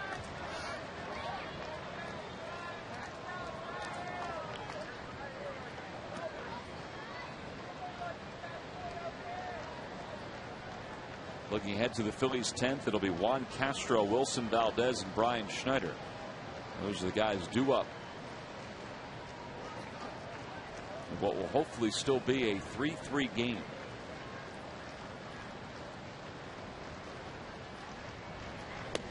Swing and a miss, and it's 0-2.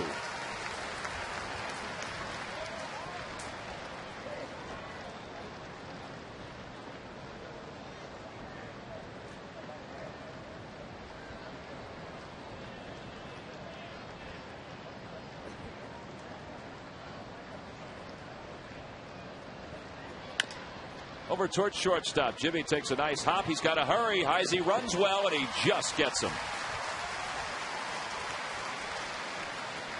Have to admit, Heisey surprised me with how fast he was getting up that line. He hustled. He got down the line. And Jimmy's playing him pretty deep. Gets a nice true hop there, and the guy really busted it down the line. So, one more out to get for Contreras to give the Phils another shot in the bottom of the 10th inning. Brandon Phillips is 0 for 4. He did strike out his last time up, but the ball got away from Brian Schneider, went back to the wall. He was safe at first, and Drew Stubbs scored all the way from second because nobody was covering home plate. And it's 0-1, so Contreras has worked ahead of all 3 hitters so far here in the 10th. See what he's done against Jose in his career.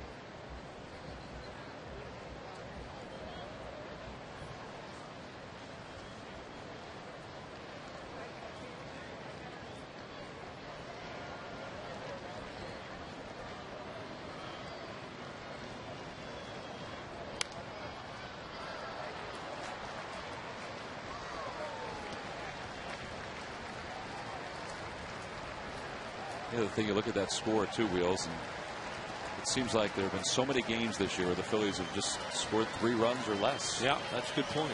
You know, their offense has struggled a lot. And this game has been, you know, a couple homers, but for both teams, it's been working hard for your runs tonight. Certainly a glimmer of hope. The count is 0-2 with 2 outs to Phillips. And he hits it off the end of the bat and stays alive. I think the stat is 42 games counting this one. And it's not over yet. But the Phillies have scored 3 runs or less. It's a lot of games.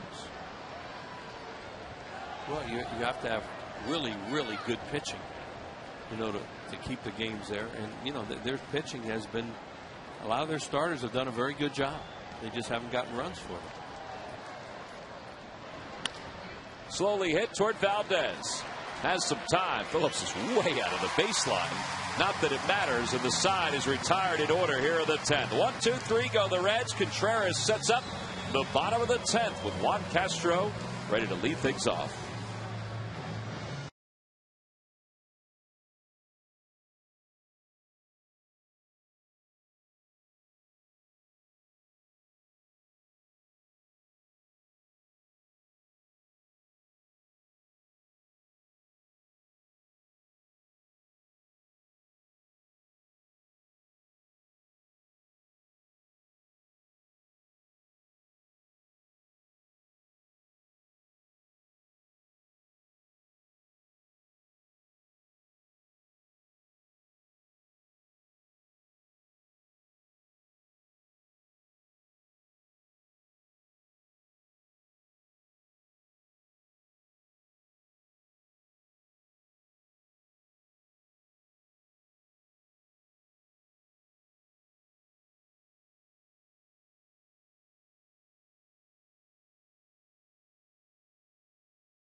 To the 10th, the Phillies and the Reds tied at 3.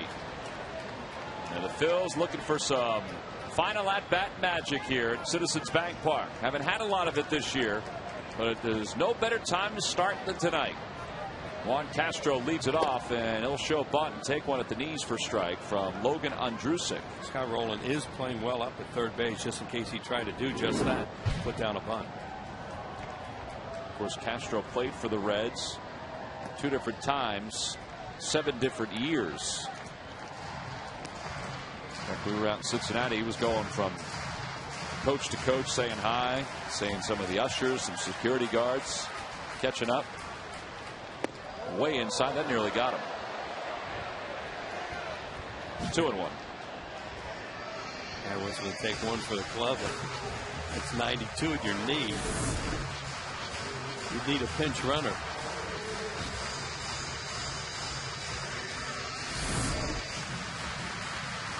Juan actually looks like he's a little closer to the plate tonight than normal. You know, he usually goes the other way with a lot of his hits, but he looks like he's standing a little closer. I don't know if it's just the angle or. Well, he is an opposite field hitter, that's for sure. He does hit the ball towards right and right center. Ball 4, and he's aboard. A leadoff walk here in the 10th.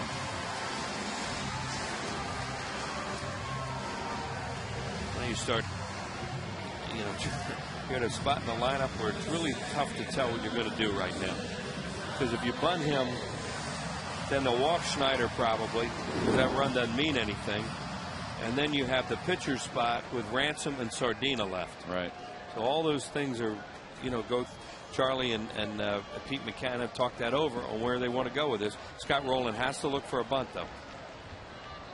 Valdez does bunt, and he bunts it up the first base line, foul. And it's 0-1. And they've decided even if they lose the next hitter, and I'm just saying you think they would walk Schneider, even if they lose the next hitter, they want to get the winning run into scoring position with 1 out. So that's why they bunt him. Castro got a really good jump on that bunt. He rolled foul, but he did get a good jump, which he's going to need to. Valdez takes one high, and it's 1 ball and 1 strike. It's just frozen with that curveball then.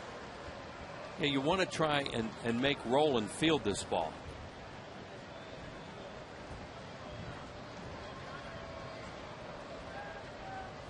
I mean the first baseman, Votto, field. Well, he bunts it foul, and now it's a tougher decision. And you figure that Valdez could still probably get a bunt down with 2 strikes, but. Well, does that mean the obvious to Sam Perlazzo that they're going to wipe it off? Now Valdez takes a look down.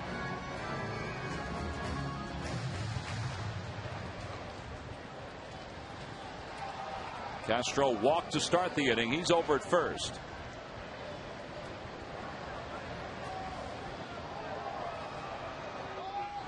He's going. Pitch is taken for a ball. The throw is a little high, and Castro is out at second base.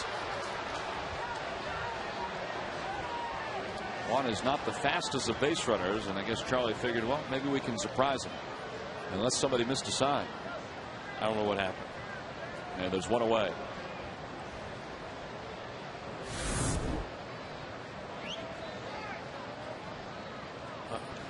You look back, you think it was middle. I don't know. Valdez loops it to right, and he's aboard.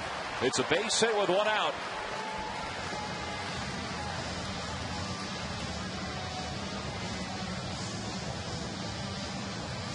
So Castro, instead of being at second, is in the dugout. Valdez, instead of being in the dugout, is at first. And we got 1 away. Here's Brian Schneider. Now, of course, they'll pitch to him. Brian tonight is 0 for 3. He has struck out twice. He's also grounded out. Now Bruce is really deep in right field, and if they can get a ball in the hole, Valdez has shown he has enough speed and is good enough base runner. You got a chance to get him to third. And that's side. And that's, excuse me, Tom, that's what Schneider's going to do. Hopefully, is look for something middle in to pull. As you pan around right now, the big hole over here with him holding the runner on, and how deep the right fielder is. Who has a great arm, by the way. Very good arm. Ryan slices it foul the opposite way, so it's 1-1. Stubbs has a good arm in center. Bruce has the good arm in right, and Heisey's got a pretty good arm in left too. There's Heisey in left. Jay Bruce has the best arm of the 3. And there's Jay, and there's Drew Stubbs.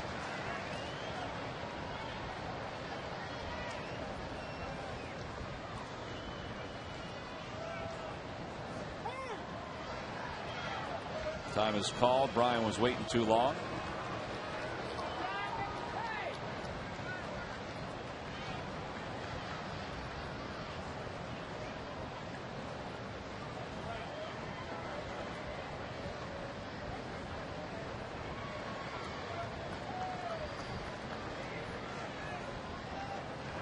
Swing and a miss. 1-2 the count. A sinker from Andrusik.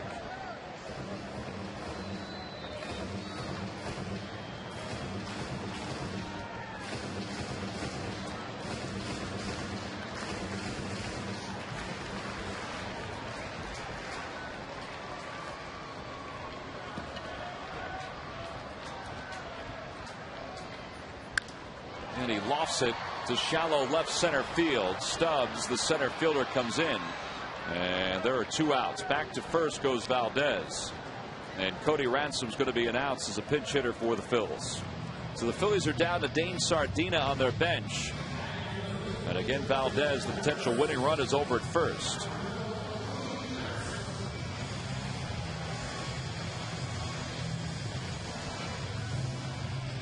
Mentioned the Phillies have had, not including tonight, 41 games where they've scored 3 runs or less. They're 9-32 in those ball games.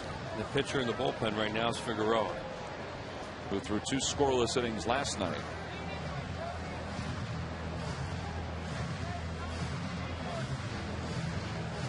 Here's Cody Ransom.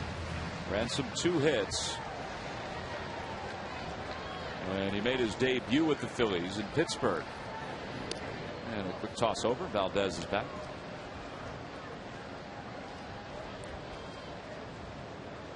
He'll continue with Rolen on the line now, and the outfielder's deep to prevent an extra base hit if they can. Even with 2 outs. You know, the line thing is the one.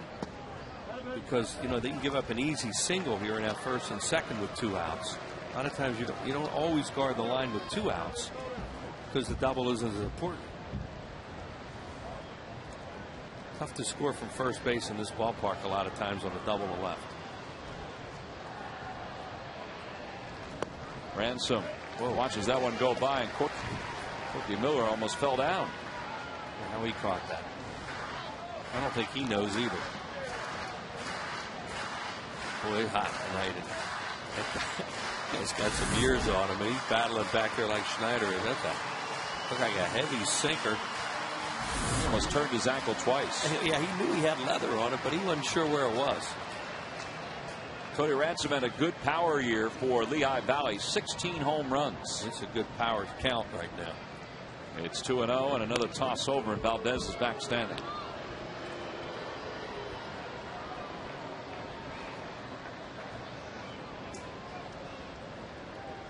"16 home runs, 51 runs batted in. He had 32 extra base hits with the Iron Pigs. And a 2-0 swing. Slider. And a miss at the slider, and it's 2-1. Yeah, that's a good pitch to throw there, because you could see Ransom open up, and he's trying to win it or hit it hard somewhere, and they threw 2-0 breaking ball there.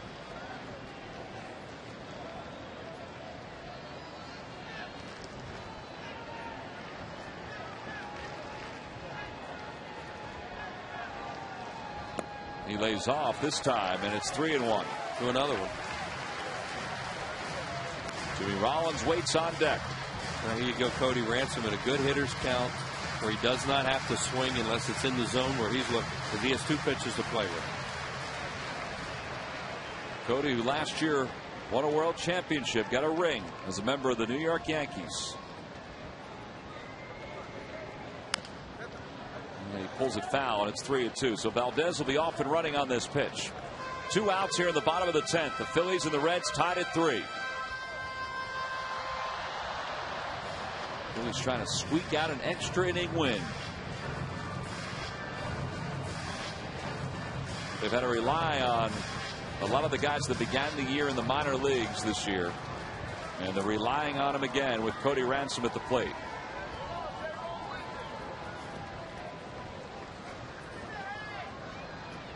Valdez goes, and there's ball 4. Runners on first and second. And that'll bring Jimmy Rollins to the plate.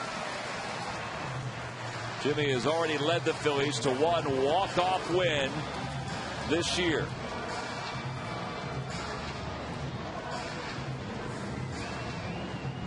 This is the kind of game that eats out the insides of both managers.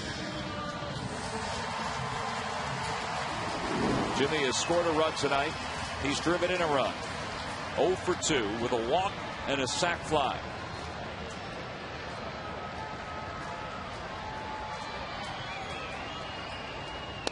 And he lays off and takes one for a strike.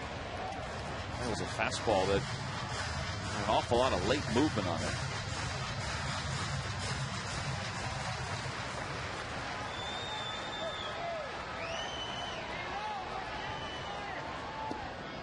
Change up outside, 1-1. Jennings has 12 hits since coming off the disabled list. Boy, 13 would be huge.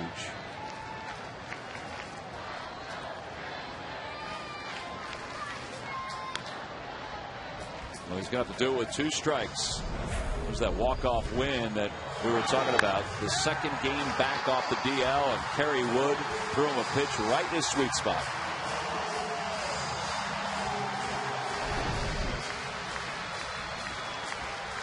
One ball, 2 strikes the count to J-Roll. Inside and low, 2-2. Of course, their outfielders are in a little bit now. You know, more of a normal defense in the outfield with a winning run at second. They put Votto way back at first, try and cut anything off down that way. Jimmy just stays alive. Talk about a difference there. That curve, which is about 11 miles an hour slower than his slider. That one came at 79. The last slider he threw was at 90. He was trying to get a swing and a miss, pop up, or a pop up there.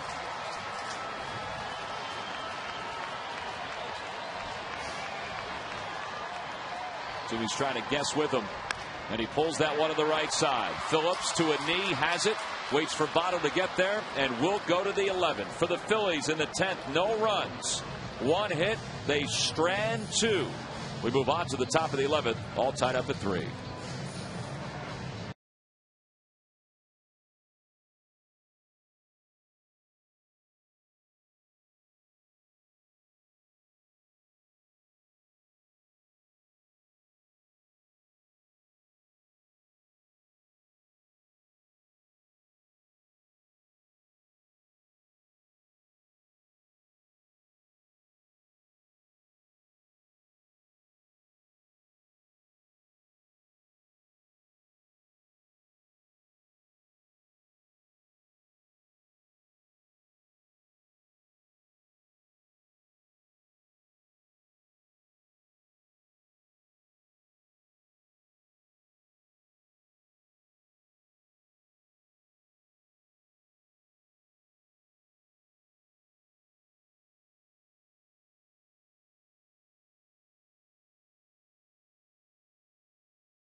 Just trying to shake the offense to get some runs, but first they need the pitching to keep the Reds right at 3. And it's Nelson Figueroa once again into his 13th game, 1-1, a 3.75 ERA. Nelson threw 2 scoreless innings in last night's game against the Braves. In fact, in his first inning of relief, which was the 7th inning of that ball game, he stranded a runner at third after allowing an infield single, and then there was a pass ball 2 batters later. And then pitched a 1-2-3-8. So for the second consecutive day, he's being called into a tight game. And he is on here to face Orlando Cabrera, Joey Votto, and Scott Rowland for the Reds. So it's down to Danny Baez and David Herndon in the bullpen for the Phillies.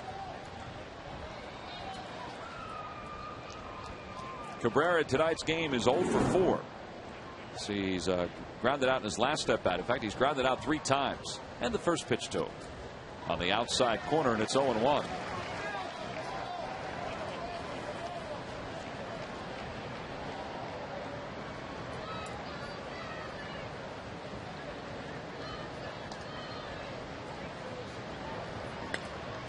Cabrera, because he got that last outside pitch called to strike, went after one again that was toward the outer edge. That was a fastball.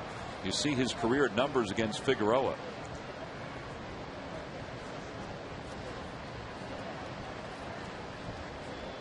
Oh, 0-2 the count.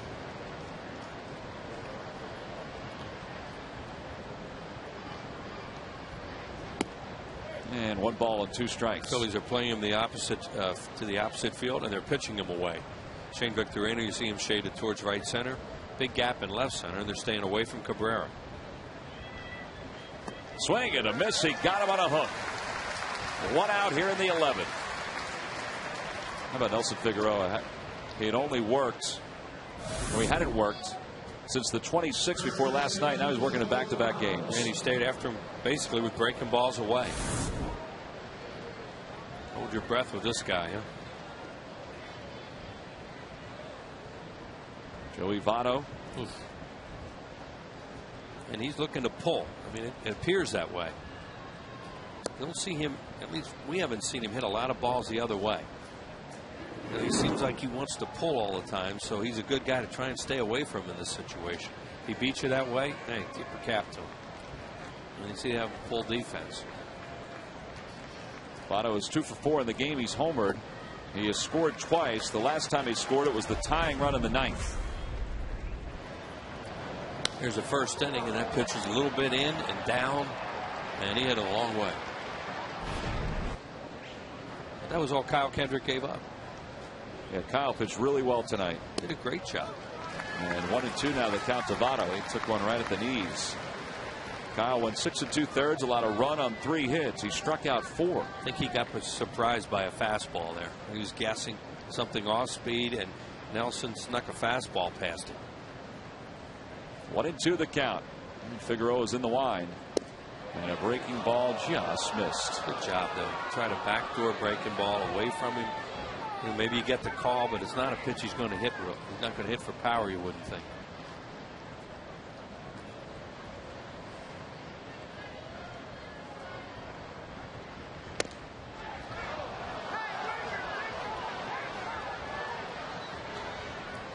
Scott Rowland waits on deck. The Reds as a team have the highest on base percentage in the league at .448 to go along with the most runs and the most home runs.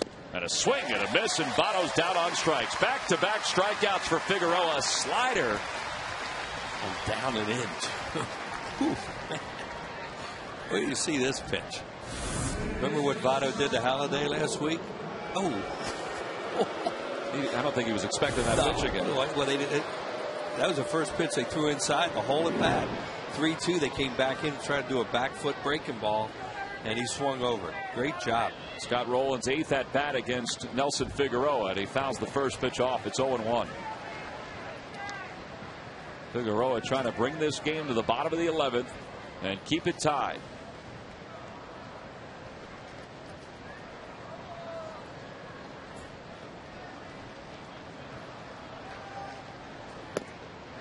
Rowland was late on that. I don't think he was guessing fastball, and it's 0-2.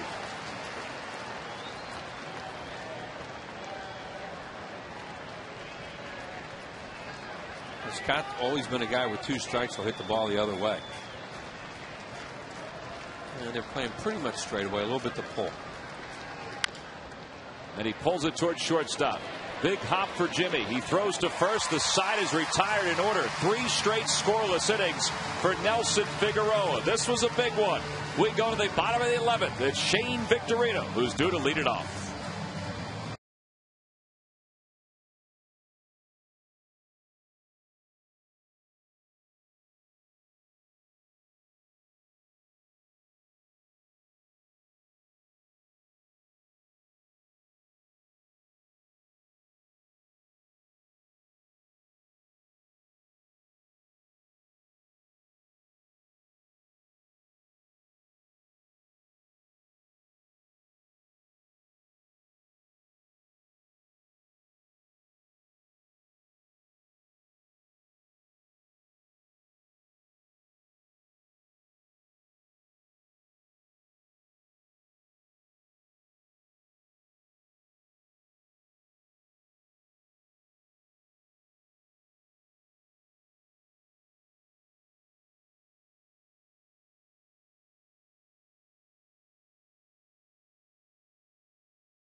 offensively for the Phillies. Kyle Kendrick was outstanding. None of that matters right now. It's just that's the trail to the bottom of the 11th. It's a 3-3 game. And Dusty Baker's dipping back into his bullpen. And he's going to go with Jordan Smith, who will take over for Logan Andrusik.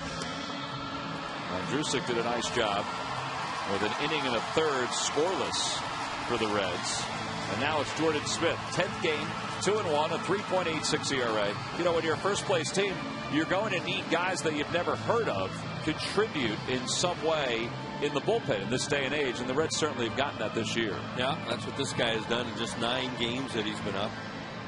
12 hits, though, in 11 and 2/3 innings, just 2 walks and 8 strikeouts. And you know, 3 straight left-handed hitters coming up right now. And you'd like to see Shane Victorino just get on base. Or sure, a home run, you know, he could win it, but the odds of that are never that great. To get on base with his speed, maybe something can happen, win the game. That's what Charlie's hoping for. Charlie talked about that the other day. Just try not to do too much. You know, doing what is basically in your control. You know, really use your best assets to try to win a game. Victorino 2 for 3, hit a solo home run. He has singled and he's walked tonight. And a cue shot, left side. This could be a tough play. Cabrera's got it, throws on the run, and he gets an infield hit. Now, he may have been swinging for the fences on that, but he still gets aboard to start the 11th. And now Charlie's got some options. Sure.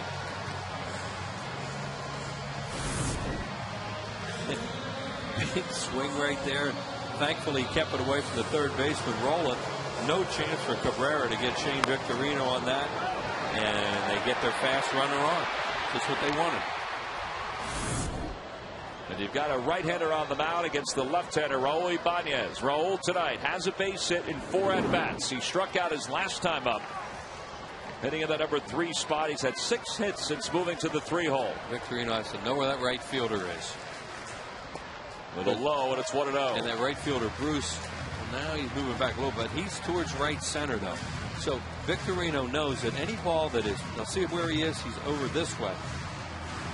Now, any ball that's pulled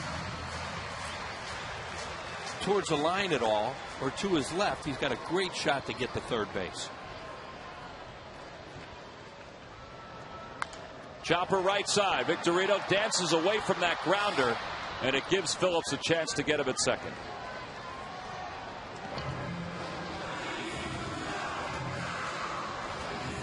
Fielder's choice, 4-6 on the putout, and there's 1 away.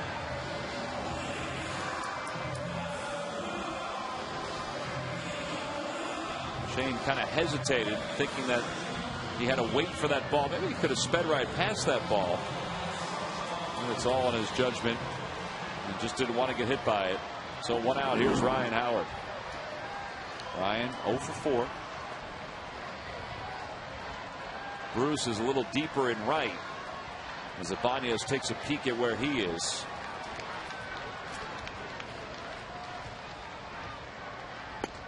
And a fastball at the knees on the inside corner. It's 0-1.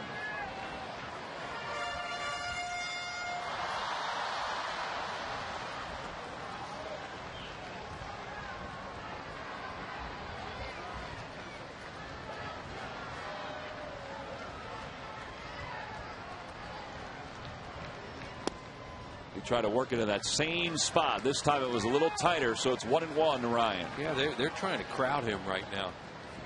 You know, some teams do that. Some teams try to pitch him away. Sometimes they'll go up, but right now they are trying to crowd him. And he could pull the ball. You can get him to third. And Ryan does pull it. He was out in front, and it's 1-2. Well, he went breaking ball there. That gentleman helped out that young lady because he went out with one hand and the ball rolled right up his arm and into her hands. She was in the right place at the right time. I'm glad this game went 11 innings. Got me a baseball.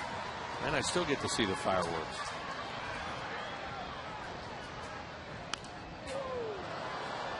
And they wanted that higher than that was. Ryan Howard had a pretty good swing for 2 strikes.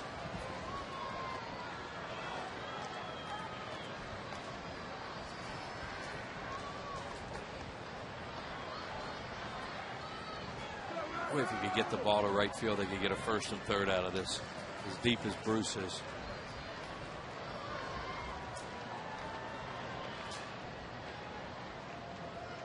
Check swing, slow roller towards shortstop. Cabrera's got to play it first. That's it. Boy, Ryan Howard nearly beat that out. Ibanez goes to second, 2 outs. And here comes Jason Worth.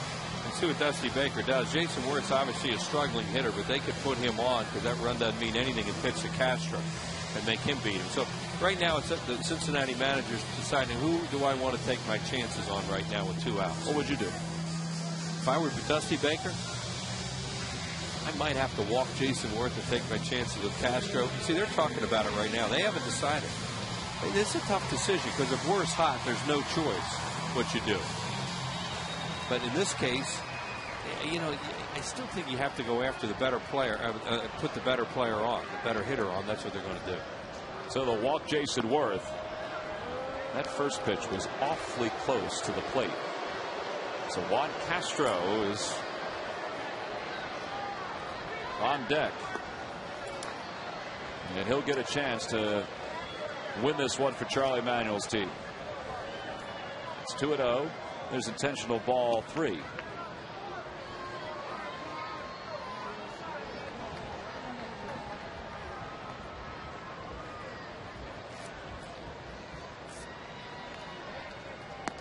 So runners on first and second. Phillies only have Dane Sardina left. And they would save him for the pitcher's spot, I think. Who knows? Let's hope we don't get there. Castro walked his only other time up. He came on to play third for Greg Dobbs in the 8th.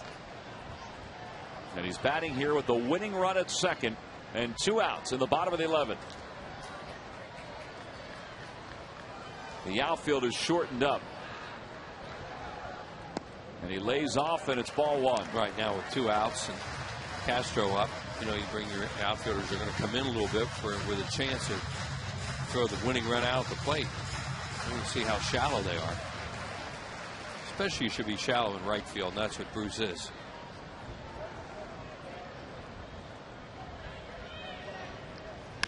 That one's hit hard, but Cabrera's there. Goes the short way to second, and they just nip Jason Worth. For the Phillies in the inning, no runs, 1 hit, 2 men left. In fact, the Phils have stranded 2 in each of the last 2 innings. We go to the 12th in a 3-3 game.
CSNPhilly.com. Well, we go to the 12th. It's a 3-3 ball game. Nelson Figueroa, who pitched 2 scoreless innings last night in relief, is on for his 2nd inning tonight after pitching a scoreless 11th.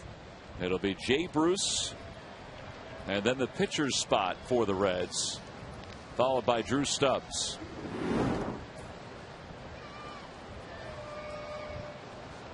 Jay Bruce, as you see tonight, is 1 for 4, his double in the 5th. He moved over to third, and they were trying to suicide squeeze, and he was doubled off third.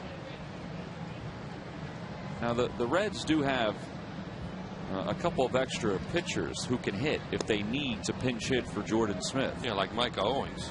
Right, and they also have a tomorrow's starting pitcher that they can lean on. Leak. Yeah, he can swing the bat a little bit, but Mike Owings, he's a serious hit.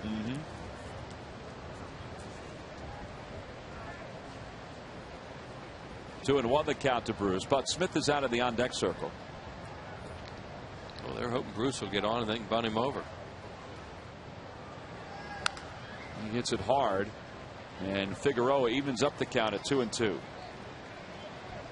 There's Johnny Cueto. He started this ball game for the Reds. He went 7, allowed 2 runs, 1 earned on 4 hits. He was matched up with Kyle Kendrick. Kyle was really good again tonight. And that just missed. 3-2.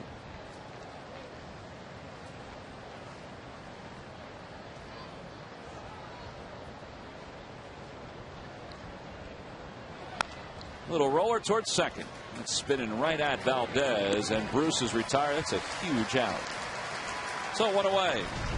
Time now for our Home Depot defensive play of the game. We talked about Jay Bruce being caught off third on the suicide squeeze. There he goes, and Stubbs belts it right up in the air. Kyle Kendrick catches it, and well, Bruce had scored, but he had to go back to third. He wasn't going to make it.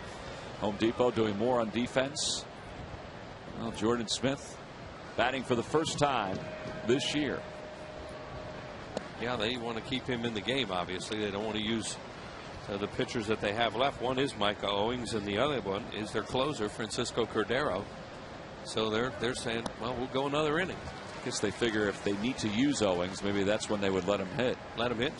Well, you know, and I was going to say they could have him pitch, but he'd have to warm up. And you're not going to warm up with 8 pitches. So. Good point. Yeah, everybody's getting a little short now on things they can do. 1-2 the count to Smith, and he hits it in the air to right field. That's pretty well hit. A towering shot. Worth on the run to the warning track toward the wall. He jumps, and he made the catch.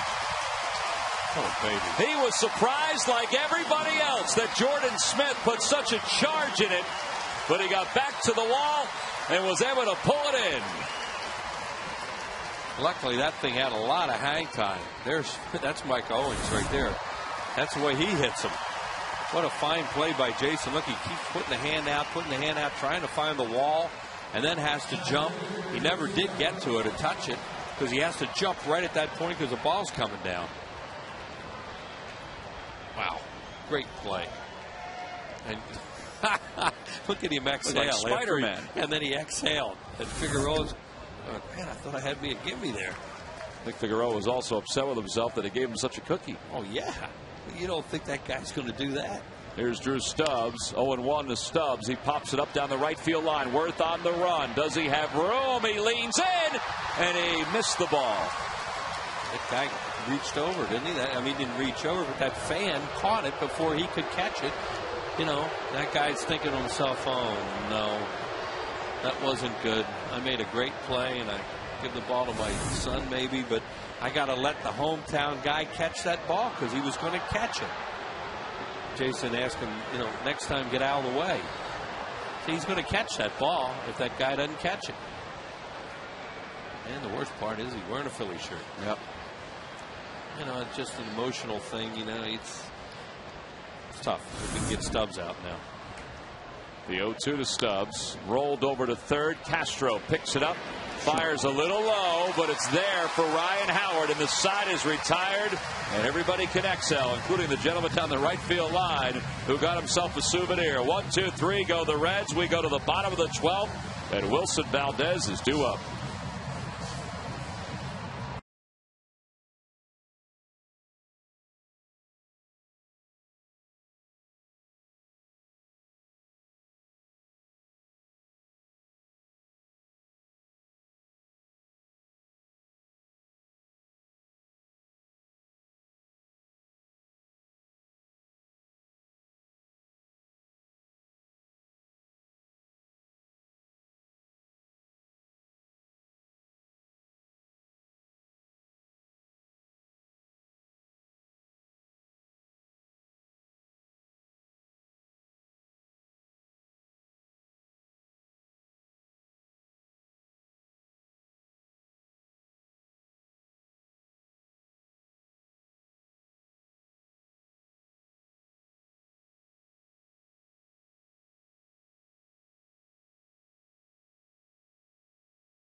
He'll face the bottom of the Phillies order. And this is how he got here. In the 8th inning, Wilson Valdez, a triple to the gap in right center field to start the inning, and then Jimmy Rollins' sac fly brought him home. That gave the Phillies the lead at the time. But then the Reds in the top of the 9th inning, Miguel Cairo off the bench against Brad Lidge, and he hit a hanger to left center field. And that drove in the tying run. Joey Votto crossed the plate with 2 outs. And now we go to the bottom of the 12th. Wilson Valdez will face Jordan Smith. Now, in between innings, Rich Doobie asked Nelson Figueroa how he was feeling. They do have David Herndon loosening up in the pen. Nelson Figueroa has done a tremendous job. What a valuable player he is. Valdez takes a breaking ball for a strike. Can a guy go 2 nights, 2 innings? They don't do that anymore. Well, he hadn't worked since the 26th of June before last night. Well, it's not like he's tired, but how many guys go back-to-back 4 innings in the sport anymore? You don't have those guys. Valdez to third on the glove side for Rolen, and he retires him for the first out. So 1 away here in the bottom of the 12th. What if they'll try to get 1 more inning out of him if there's 2 outs and nobody on base? Well, he's out of the on deck circle. He came up with the weight around the top of the bat. Okay, there's another one out there. I thought he just threw it back into the dugout. I thought maybe he was thinking, I don't need it. He gets some hits once in a while too.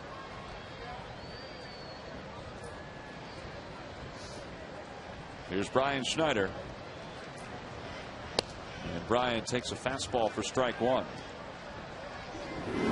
Brian 0 for 4 tonight. His last time up, which was in the 10th, he flied to center. That one's in the air, deep down the right field line. It's a bullet, and it's gone. And the Phillies have won it here in the 12th.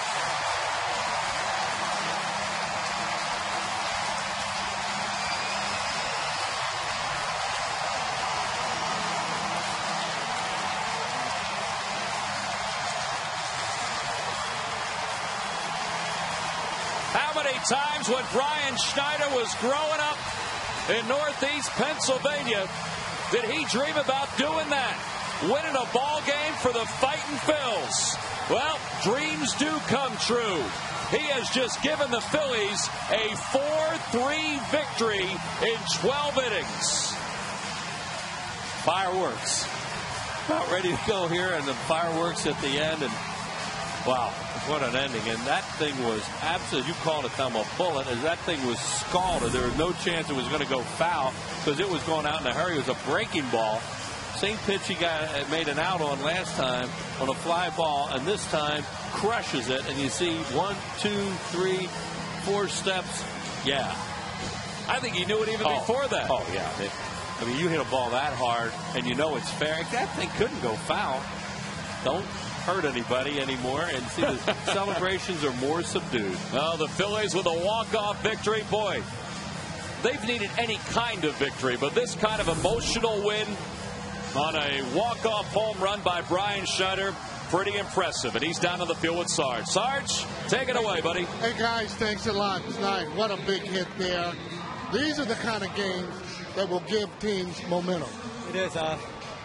You know, Jimmy picked me up earlier in the game, and Wilson and those guys, and we need to win these games. You know, we've had a tough road the last couple of months, and it's just good to get these wins. You can't let these kind of games slip away from you.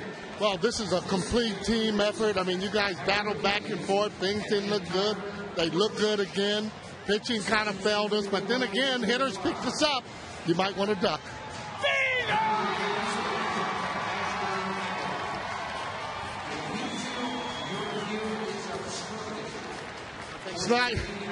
Snide anyway, I guess it's okay to get a pie when you get the game winner. But again, what a big hit. You hit a ball any harder, I mean, that ball was smoke. Yeah, he left an off-speed pitch up a little bit and just got my hands on it. It's all about using your hands, and, you know, I didn't do that earlier in the game. And like I said, it's just good. I'll take a pie in the face any day. Thanks for coming on. Hope we'll have you on here many more times. Nice game winner. Tom Wills, back up to you. All right, Sarge, thank